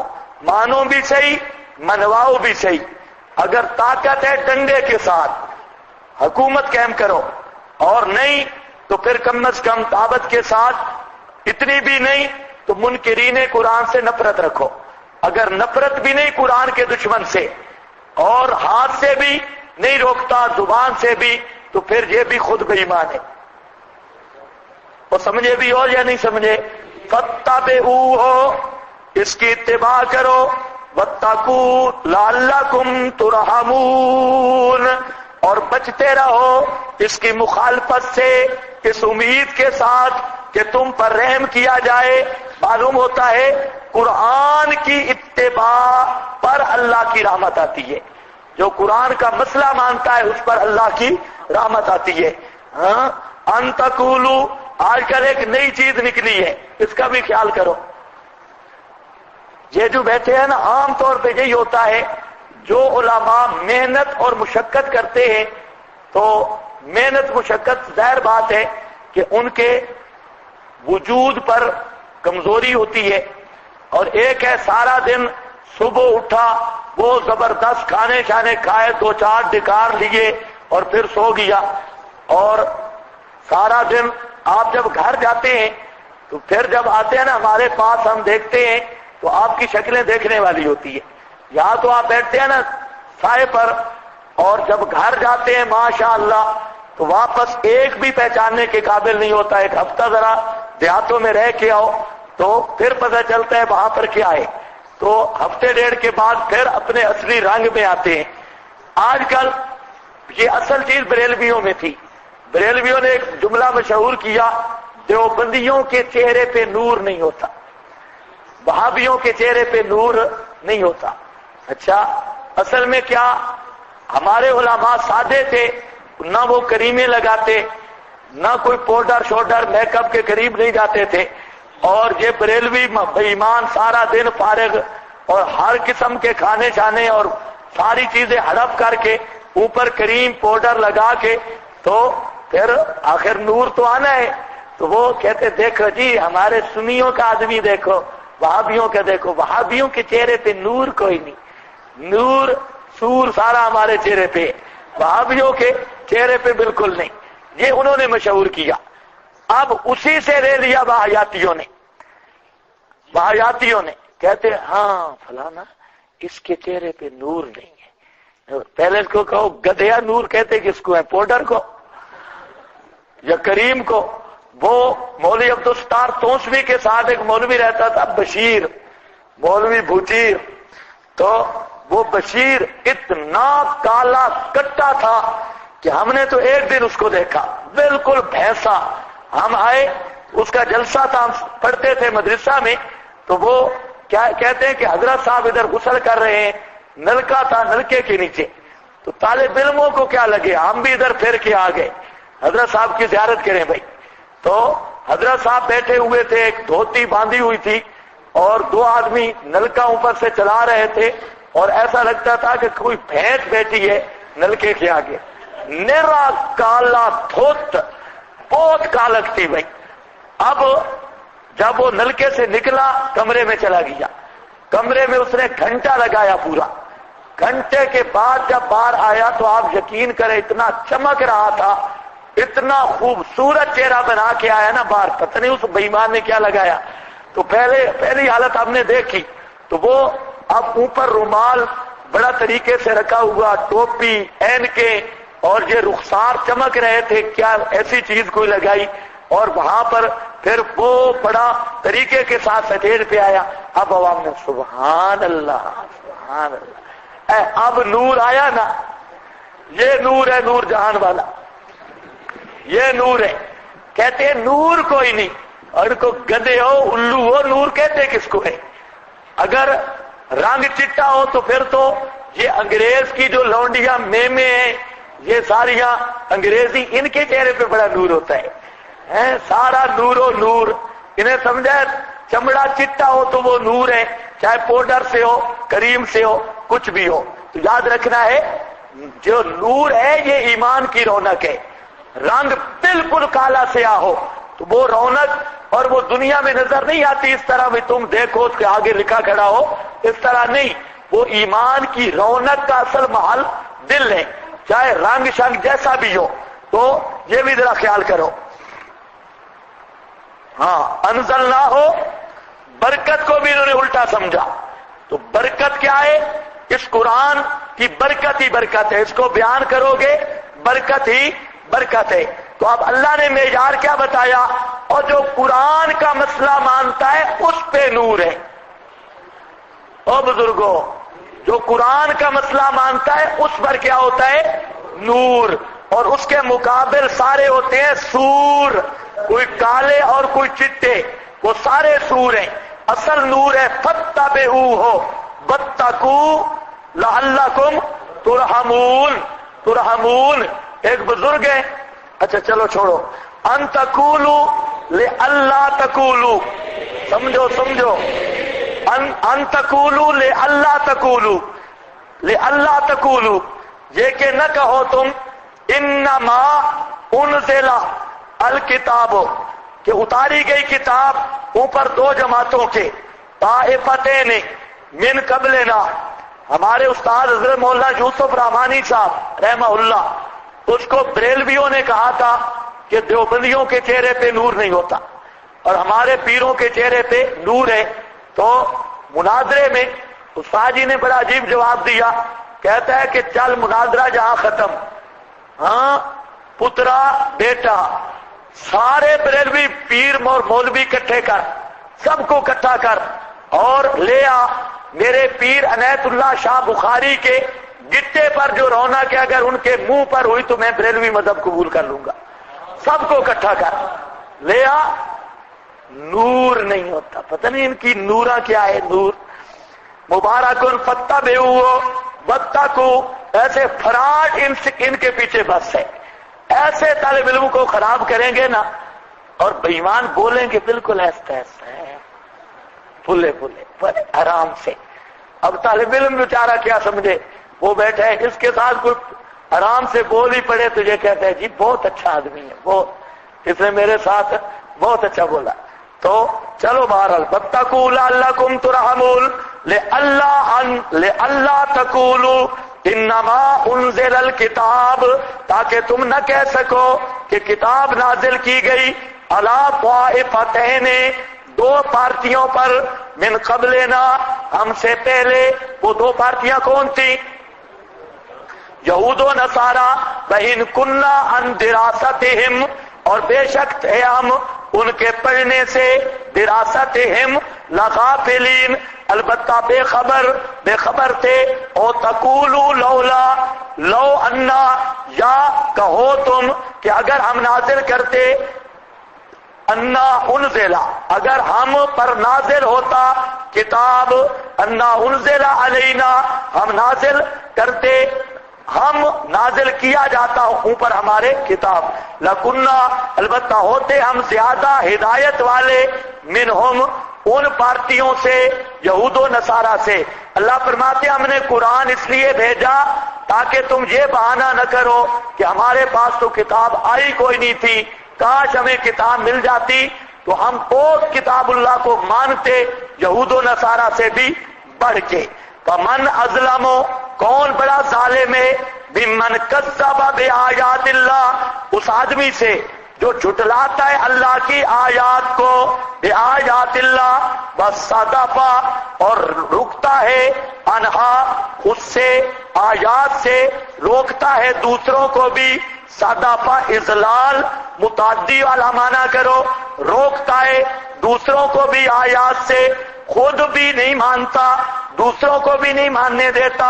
ان قریب ہم جزا دیں گے ان کو، یصدفونا، جو اعراض کرتے ہیں یا روکتے ہیں ہماری آیات سے، برا عذاب، بما کانوا، بسبب اس کے کہ روکتے تھے، حل ینظرون الا ان تاتیہم الملائکہ، حل ینظرون، بس ایک ہی آیت ہے جو مشکل ترین ہے سورت کی، اس پر ذرا غور کر لو، اس پہ ہم پہنچ چکے، اور یہ آیت بہت مشکل ہے، حال ہوتی نہیں ہے اگر مولانا حسین علی صاحب کی تقریر نہ کی جائے تو۔ یہاں پر بھی حضرت کی تقریر پر یہ بالکل آسان ہے۔ اب ذرا دیکھو سادہ پہلے ترجمہ سنو، بالکل سادہ ترجمہ، حال ینظرون، نہیں انتظار کرتے جے، الا ان تاتیہم الملائکہ، مگر یہ کہ آئیں ان کے پاس فرشتے، او یاتی یا ربوں کا، یا آئے تیرا رب، یعنی امر رب، اللہ کا عذاب، او یاتی یا بعض آیات ربے کا، یا آئیں بعض آیات نشانیاں تیرے رب کی، یوم یاتی بعض آیات ربے کا، جس دن آئیں گی بعض نشانیاں تیرے رب کی، لا ینفع نفسا، نہیں نفع دے گا نفس کو، ایمانھا، اس کا ایمان، لم تکن آمنت من قبل، کہ نہیں ایمان لایا تھا وہ نفس ان آیات سے پہلے، او کسبت، یا لم تکن آمنت، لم تکن کسبت، یا نہیں کمایا تھا اپنے ایمان میں، خیرن، کوئی خیر، کوئی، بظاہر کیا ترجمہ بن رہا ہے، آمنت پر عطف ہے کسبت کا، اور معنی پھر میں کر رہا ہوں کہ بعض آیات رب کی جب آئیں گی، لا ینفع نفسا ایمانھا، نہیں نفع دے گا کسی نفس کو اس کا ایمان، لم تکن آمنت من قبل، کہ نہیں لایا تھا وہ نفس ایمان ان آیات سے پہلے، ولم تکن، او لم تکن کسبت، یا نہیں کمایا تھا اس نے اپنے ایمان میں کوئی خیر۔ تو کیا مطلب ہے کہ جب اللہ کی بعض علامتیں آ جائیں گی، نشانیاں، تو اگر نفس نے اس سے پہلے ایمان نہیں لایا تھا تو اس کا ایمان نافع نہیں بنے گا اس وقت کا ایمان لانا، یا پہلے ایمان میں خیر اور عمل صالح نہیں کیا تب بھی اس کو ایمان نفع نہیں دے گا۔ ایمان نفع دونوں صورتوں میں نہیں دے گا، اگر پہلے ایمان نہیں لایا اس وقت کا ایمان لانا بھی نفع نہیں دے گا، اگر پہلے عمل نہیں کیا تو تب بھی اس وقت کا ایمان نفع نہیں دے گا۔ او بزرگوں، یہاں پر اشکال ہے، اور یہ بظاہر معتزلہ اور خوارج کے مذہب کی زبردست دلیل بنتی ہے۔ غور کر لو، ان کا مذہب کیا ہے کہ عمل صالح نہیں تو ایمان معتبر ہی نہیں، ایمان کا اعتبار ہے عمل صالح کے ساتھ، اور مرتکب کبیرہ مومن نہیں ہے، اس کے ایمان کا کوئی نفع نہیں۔ پتہ نہیں کدھر گم ہو گئے ہو، کیا سن رہے ہو؟ ایمان نفع تب دے گا کہ عمل صالح ہوں، اور عمل صالح کے بغیر ایمان نفع نہیں دیتا۔ یہ کس کا مذہب ہے؟ خوارج اور معتزلہ، اس لیے وہ مرتکب کبیرہ کو مخلد فی النار مانتے ہیں۔ اور اہل سنت کا مذہب ایمان ہر حال میں نافع ہے، ایمان کے ساتھ عمل صالح ہو تب بھی ایمان کا نفع ہے، ایمان کے ساتھ عمل صالح نہ ہو تب بھی ایمان کا نفع ہے۔ بس صرف یہ ہوگا عمل صالح ہوگا ایمان کے ساتھ تو وہ کامل کامیاب ہوگا، اور صرف ایمان ہے عمل صالح نہیں پھر بھی ایمان نافع تو بنتا ہے، نفع دے گا، یا ابتدان یا استحقاق شفاعت یا تطہیر من الذنوب فی النار، اور پھر تو وہ جنت میں چلا جائے گا۔ تو بہرحال اہل سنت کے نزدیک ایمان ہر صورت میں نافع ہے، عمل خیر ہو یا عمل خیر نہ ہو، جبکہ معتزلہ خوارج کے نزدیک عمل کے بغیر ایمان نافع نہیں۔ تو وہ اس آیت سے استدلال کرتے ہیں، پھر میں کر رہا ہوں مانا بزرگوں توجہ فرماؤ، ان کا استدلال، یہ ان کا مذہب ذہن میں آ گیا ہے یا نہیں آ گیا؟ ان کے نزدیک ایمان جو عمل سے خالی ہو وہ نفع نہیں دیتا، اس لیے جو گناہ کبیرہ کرتا ہے ان کے نزدیک وہ مومن نہیں، اور اس کے ایمان کا کوئی نفع نہیں۔ ہمارے نزدیک ایمان پر حال نافع ہے، ساتھ عمل صالح ہو یا نہ ہو، دونوں صورتوں میں ایمان کا نفع ہے، نفع کا فرق ہے لیکن ایمان نافع ہے۔ اب پھر دیکھو، پہلے انہی والا معنی کر رہا ہوں جو وہ معنی کرتے ہیں، وہ معنی یہ کرتے ہیں کہ یوم یاتی بعض آیات ربے کا، جس دن آئیں گی بعض نشانیاں، اس کو وہ کہتے ہیں طلوع شمس من المغرب، بعض نشانیوں سے مراد تیرے رب کی، لا ینفع نہیں نفع دے گا کسی نفس کو ایمان اس کا۔ آگے دو صورتیں ہیں، ایمان کسی حال میں نفع نہیں دے گا، دو صورتیں، کیا لم تکن، ایسا نفس جو ایمان نہیں لایا تھا، من قبل، ان آیات سے پہلے، اس کو بھی نفع نہیں دے گا ایمان اس وقت کا لانا، اور لم تکن کسبت فی ایمانہا، یا اس نے ایمان میں عمل صالح نہیں کیا تھا، اس کو بھی لا ینفع ایمانہا، ایمان نفع نہیں دے گا۔ تو مطلب ہے بوقت طلوع شمس من المغرب ایمان نہیں تھا، اس وقت کا ایمان لانا بھی نافع نہیں، اور عمل صالح نہیں تھا تو اس وقت کا ایمان پھر بھی نافع نہیں۔ وہ کہتے ہیں عمل صالح کے بغیر ایمان نفع نہیں دیتا۔ یہ سمجھ گئے یا نہیں سمجھ گئے؟ جواب دو ہیں، ایک جواب ہے حضرت کا، فرماتے ہیں یہ از قبیل الفتحا طبنن و ماءن باردن، اور کافیہ میں ضابطہ پڑا ہے، اس میں کیا ہے کہ ایک متعلق کو مناسبت کی وجہ سے حذف کر دیتے ہیں اور معمول کو دوسرے متعلق کے ساتھ جوڑ دیتے ہیں۔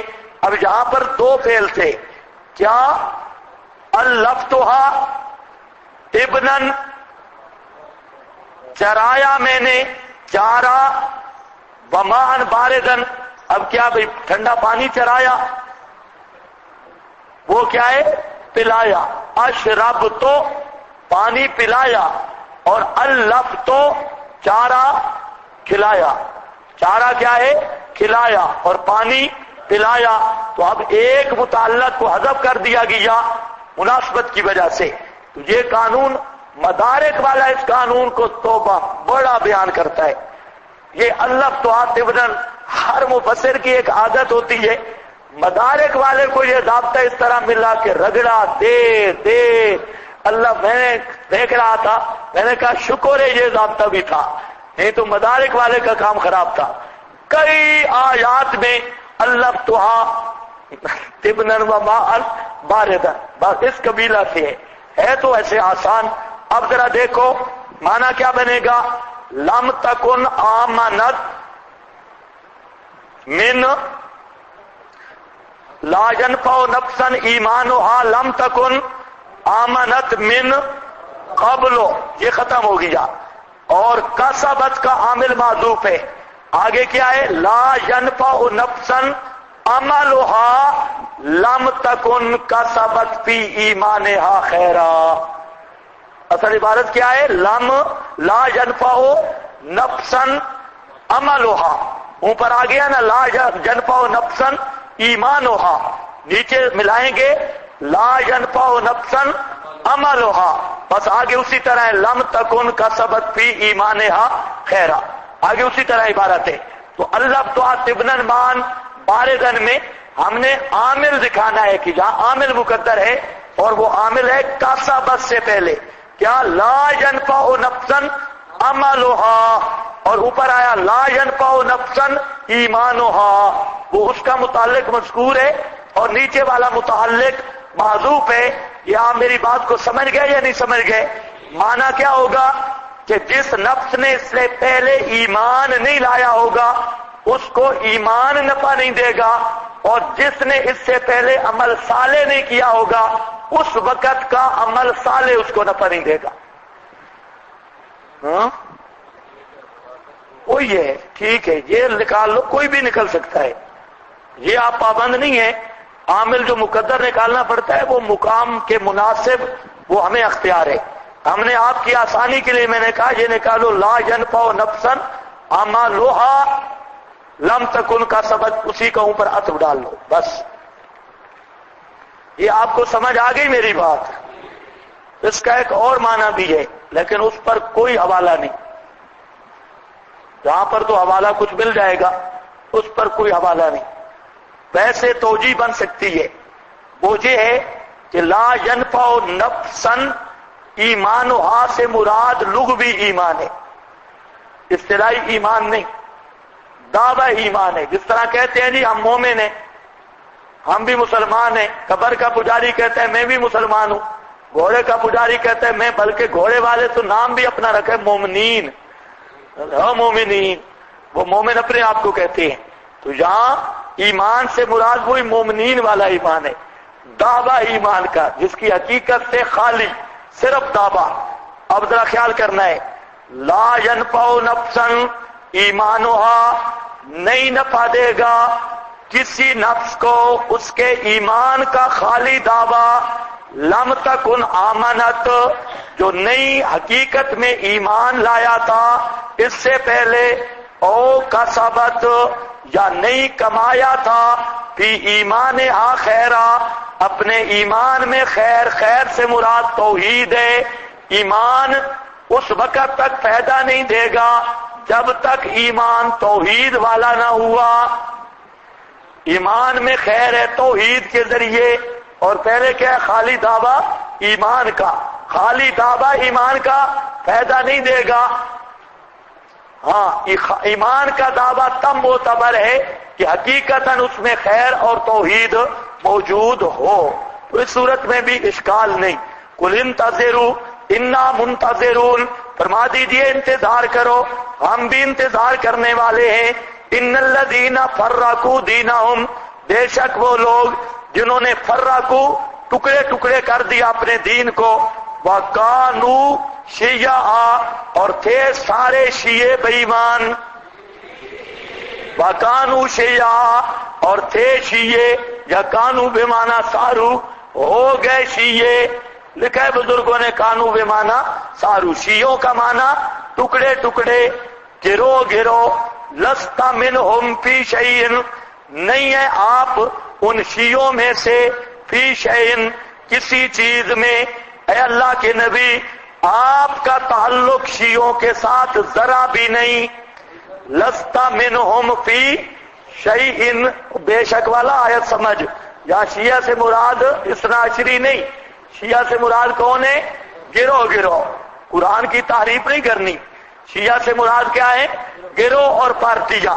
لست منہم فی شیء انما امرہم الی اللہ، ان کا معاملہ اللہ کی طرف ہے، اللہ کے سپرد ہے، پھر خبر دے گا ان کو بما کانوا یفعلون، ساتھ اس کے کہ تھے وہ کرتے.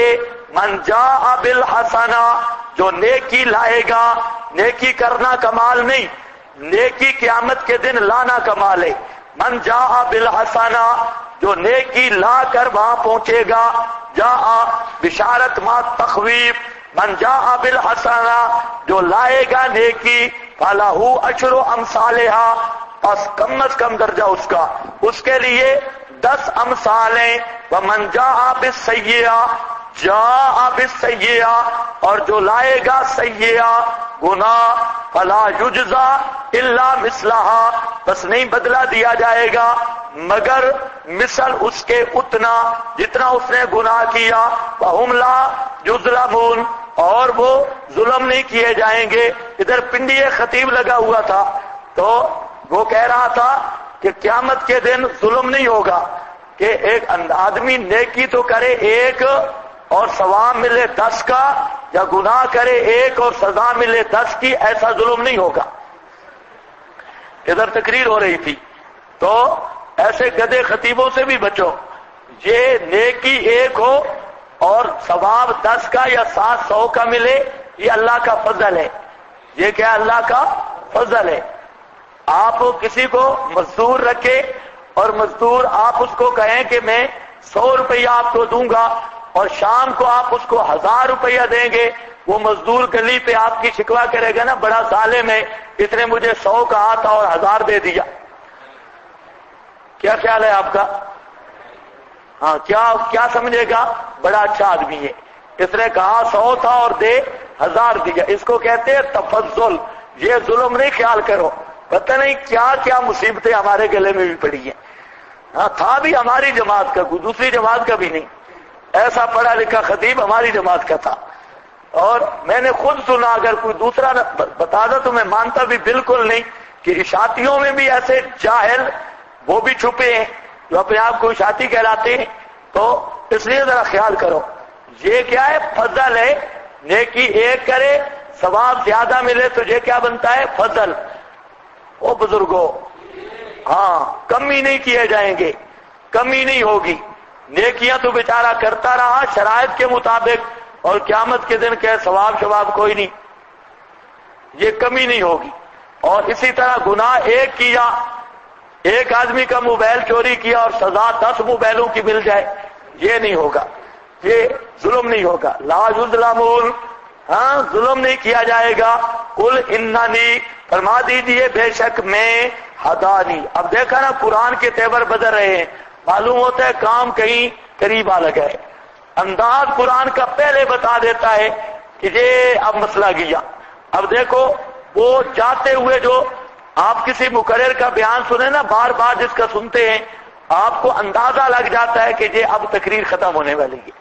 وہ اب قرآن کا قاری یہ بھی جب پورا غور کرے، قرآن کا خود یہ سگنل آ جاتے ہیں کہ اب یہ مضمون جانے والا ہے. جاتے ہوئے باتیں ہیں. قل، فرما دیجئے میرے پیغمبر، اننی ہدانی ربی الی صراط مستقیم، میری رہنمائی کی میرے رب نے طرف صراط مستقیم کی. وہ صراط مستقیم کیا؟ نفی شرک فعلی، نفی شرک اعتقادی. اللہ نے یہ مسئلہ مجھے سمجھایا اور اسی پر میری ڈیوٹی لگی. دینن قیمہ، بڑا مضبوط مسئلہ ہے. دینن قیمہ، دین ہے قیمن، دین القیم بھی ہے قیمن، یہ دین ہے مضبوط. قیمن کا معنی بھی کیا ہے؟ مضبوط. اور قیمن کا معنی بھی کیا ہے؟ مضبوط. باعتبار دلائل کے ملت ابراہیم حنیفہ، ملت ابراہیم کی حنیفہ، جو حنیف ہیں. وما کان من المشرکین، اور نہیں تھے مشرکوں سے. اور وہ کیا ہے خلاصہ دین قیم اور قیم؟ اس کا خلاصہ کیا ہے؟ وہ خلاصہ آ رہا ہے ان صلاتی، قول فرما دیجئے ان صلاتی، بے شک میری نماز، تمام عبادات بدنیہ، و نسو کی میری قربانیاں، عبادات مالیہ، و محیایا اور میری زندگی، آگے پڑھ دیں یا چھوڑ دیں؟ و مماتی، یہ مسئلہ ہے، و مماتی اور میری موت، للہ رب العالمین، واسطے اللہ ہی کے رب العالمین جو پروردگار ہے تمام جہانوں کا، لا شریک لہو، کوئی شریک جمع ہی نہیں، لا شریک لہو، کوئی شریک نہیں، لہو اس کا، تصرفات میں، تحریمات میں، حقوق میں کسی طرح کوئی شریک نہیں، وَبِذَالِكَ أُمِرْتُ، اسی چیز کا مجھے حکم دیا گیا، وَأَنَا أَوَّلُ الْمُسْلِمِينَ، اور میں ہوں پہلا ماننے والا، پہلے اس کو قبول کرنے والا، اول المسلمین۔ قل اغیر اللہ ابغی، فرما دیجئے آیا اللہ کے سوا ڈھونڈوں میں، ربن مشکل کشا، وہو رب کل شیء، حالانکہ وہی ہے رب ہر چیز کا، ولا تکسب کل نفس الا علیہ، اور نہیں کمائے گا کوئی نفس مگر اسی پر ہوگا، ولا تازرو بازرۃ وزر اخری، نہیں اٹھائے گا کوئی نفس بوجھ دوسرے کا، ثم الی ربکم، پھر طرف تمہارے رب کے لوٹنا ہے سب کا، مرجعکم، لوٹنا ہے تمہارا، بس خبریں دے گا تم کو جو تھے تم اختلاف کرتے، بما کنتم، مسائل کے بارے میں، تختلفون، جن میں تم اختلاف کرتے تھے، هو الذی جعلکم، اسی اللہ نے بنایا تمہیں، خلائف الارض، زمین کے خلیفے، رفع بعضکم فوق بعض، اونچا کیا بعض کو اوپر بعض کے، ادروئے دراجات کے، لِیَبْلُوَکُمْ، تاکہ آزمائے تمہیں، بیٹ اس چیز کے کیا تھا کہ تم کو، ان ربا کا، بے شک رب تیرا، سریع العقاب، جلد پکڑنے والا ہے، وَإِنَّهُ لَغَفُورٌ الرحیم، بڑا معاف کرنے والا، انہو، اور بے شک ہو اللہ، لغفور، بڑا معاف کرنے والا، رحیم، بڑا رحم کرنے والا ہے۔ اب دیکھو خلاصہ آ گیا، قل ان صلاتی و نسکی و محیایا و مماتی، تو مماتی کا کیا معنی؟ میری موت، کیا کہتے ہیں آپ کو؟ مماتی، یعنی ہماری موت۔ ہاں ویسے پہچان لیا ہے آپ کو انہوں نے، کہتے ہیں کہ یہ مماتی، ہماری موت۔ آج کل کہنا چھوڑ دیا، آج کل زیادہ کہتے ہیں پتھری اور چتروڑی، ہر جگہ پہ آپ کے نام ماشاءاللہ بڑے اچھے اچھے ہیں، پنج پیری، مماتی، معتزلی، پتھری، مرزئی۔ جہاں ہمارا کوئی ساتھی نہیں ہوتا نا، تو جہاں ان کے شیخ الحدیث بڈھے شیطان، وہاں پر کہتے ہیں یہ مماتی جی ایک فرقہ ہے، یہ مرزئیوں سے بھی بڑا برا ہے۔ توبہ توبہ، مرزئی یہ نبی کو مانتے ہی نہیں ہے، وہ گدھا شیخ الحدیث جو پھر بیان کرتا ہے۔ ایک مولوی نے لکھا ہے فتنہ مماتی فتنہ، ہوئے مماتی فتنہ۔ ہاں تو اب اللہ پاک کو بھی پتا تھا نا بھئی شیاطین کی جماعت آئے گی، اس لیے یہاں پر لفظ آنا تھا حیاتی و مماتی، لیکن اللہ نے حیاتی کا لفظ نہیں بولا، قرآن میں ذکر نہیں کیا کہ کہیں کوئی حیاتی خوش نہ ہو جائے، اس لیے اس کو ذکر کیا محیایا، حالانکہ حیاتی ٹھیک تھا یا نہیں تھا، لیکن لفظ کیا ذکر کیا؟ محیایا۔ آگے کیا ہے؟ مماتی، مماتی۔ وہ گمن کہہ رہا تھا کہ میں لفظ مماتی کو گالی بنا دوں گا، میں نے کہا گدھیا جو قرآن کے لفظ کو گالی بنائے اصل کافر وہ ہے، مماتی کا لفظ تو قرآن کا ہے۔ اب یہ بیچارے اتنے چبل ہیں، سوچتے ووچتے کوئی نہیں بھئی مماتی کے لفظ کو گالی بنا دوں گا. مماتی کے اصل میں وہ چونکہ وہ مولانا حق نواز صاحب وہ ایک لفظ کہتے شیعہ کے لفظ کو گالی بنا دوں گا. اتنے بھی کہیں کیسٹ سنی ہوگی میں مماتی کے لفظ کو گالی بنا دوں گا. اب مماتی کا لفظ تو آیا مماتی قرآن میں اور نبی پاک کے بارے میں مماتی. اب جو اس لفظ کو گالی چلو اب تو وہ خود ہی گالی بن گیا اب تو ختم. اسی طرح قرآن سے ٹکرانے والا آدمی گالی بنتا ہے. قل ان صلاتی و نسکی و محیای و مماتی للہ. نبی پاک علیہ السلام کے لیے 2 دفعہ لفظ ممات کا آیا ہے قرآن میں. ایک تو جہاں ہے دوسرا کہاں ہے ضعف الحیات و ضعف الممات وہاں پر بھی آیا ضعف الممات. اور کوئی سیگا ایسا نہیں کہتے ہیں لفظ موت کا بے ادبی ہے. اگر جس اللہ نے راہ نہ کہنے پر پابندی لگا دی اگر نبی کے لیے ممات یا موت کا لفظ بے ادبی ہوتا تو وہ اللہ خود استعمال کرتا. او بزرگوں جس اللہ نے راہ نہ پر پابندی لگا دی تو وہ اللہ اگر لفظ ممات یا موت میں توہین ہوتی تو وہ کبھی بھی نبی کے لیے استعمال نہ کرتا. تو لفظ موت یا ممات کو بے ادبی سمجھنا پرلے درجے کی بے ایمانی ہے. ہاں بھائی دیکھو لا شریک لہو مسئلہ آ رہا ہے انشاءاللہ. لا شریک لہو آنا اول المسلمین پہ آئے بریلوی. انہوں نے استدلال کیا کہتے ہیں دیکھا نا پہلا مسلمان میں ہوں. مسلمان ہے کون والا ہو من والا ہو اسلم من فی السماوات.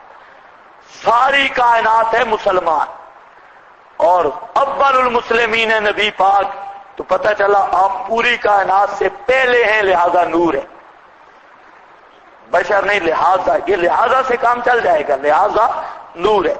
تو ان کو پتہ نہیں لہذا بے ایمانوں کو یہاں اول المسلمین جو ہے یہ ابلیت اضافی ہے اور مراد ہے اس امت میں اول ماننے والا. ورنہ لا تکونوا اول کافر میں ہی بھی آیا ہے. تو اب یہودی کوئی ساری کائنات سے پہلے تو نہیں تھے نا شیطان سے بھی پہلے کھڑے ہوں کہیں وہاں پر اول کافر بھی ہی. اور ان نکون اول المومنین بھی آیا ہے وہ قوم موسیٰ کے اعتبار سے. تو اول المسلمین کیا ہے بھائی اعتبار اس امت کے یہ اول اضافی ہے حقیقی نہیں. قل اغیر اللہ ابغی ربا لا تکسر کل رب اللہ لا تادر و بازرہ تم وزرا اخرى پر آگے عثمانی. انہوں نے کہا اصال ثواب نہیں ہو سکتا. یہ بھی عجیب کہتے ہیں. دلیل کہتے ہیں کوئی کسی کا بوجھ نہیں اٹھائے گا. تو ہم کہتے ہیں یہ ثواب بوجھ ہوتا ہے. اور بزرگوں لا تادر و بازرہ تم وزرا کوئی کسی کا بوجھ نہیں اٹھائے گا. یہ ثواب وزر اور بوجھ ہے صحیح. تو اب اس کو لینا ثواب پر ثواب تو بوجھ کو ہلکا کرنا ہے یا بوجھ اٹھانا ہے. اشارے ثواب سے تو وزر ہلکا ہوتا ہے. تو ایک ہے وزر کا ہلکا کرنا ایک ہے کسی کا بوجھ اٹھانا. تو انہوں نے ثواب کو سمجھ لیا بوجھ. اور اصل یہی دماغ خراب ہے نا اس دماغ کی خشکی کی وجہ سے. تو انہوں نے کہا لا تازر و بازرہ تم وزرا اخرى کوئی کسی کا بوجھ نہیں اٹھائے گا. اور چبلو یہ ثواب بوجھ نہیں ہے بلکہ یہ تو تخفیف ہے اور بوجھ کا ہلکا ہونا ہے. تو کوئی کسی کو اصال ثواب کا مسئلہ ہی جدا ہے. اور مطلب ہے کہ قیامت کے دن یہ نہیں ہوگا کرے کوئی اور بھرے کوئی. یہ نہیں ہوگا کہ گناہ شیعہ کریں سزا سنیوں کو مل جائے. لا تازر و بازرہ تم وزرا اخرى گناہ عیسائی کریں پکڑے مسلمان جائیں. یہ جو غلط لوگوں کا عقیدہ ہے کہ ایک فرقہ گناہ کرے تو اس کی سزا دوسرے کو مل جائے گی. ایک آدمی نے جو گناہ کیا اپنے گناہ کی سزا خود بھگتے گا. کسی کے کرتوت کی سزا دوسرے کو نہیں ملے گی. جیسے دنیا میں چوری ایک کرتا ہے پکڑا دوسرا جاتا ہے قتل ایک کرتا ہے اور سزا دوسرا بھگتتا ہے. ایسا اندھا قانون نہیں ہوگا. جو کرے گا سو بھرے گا. یہ لا تزر و بازرہ تم وزرا اس کا کیا تعلق ہے مسئلہ ایصال ثواب کے ساتھ. باقی آسان ہے. وآخر دعوانا ان الحمدللہ.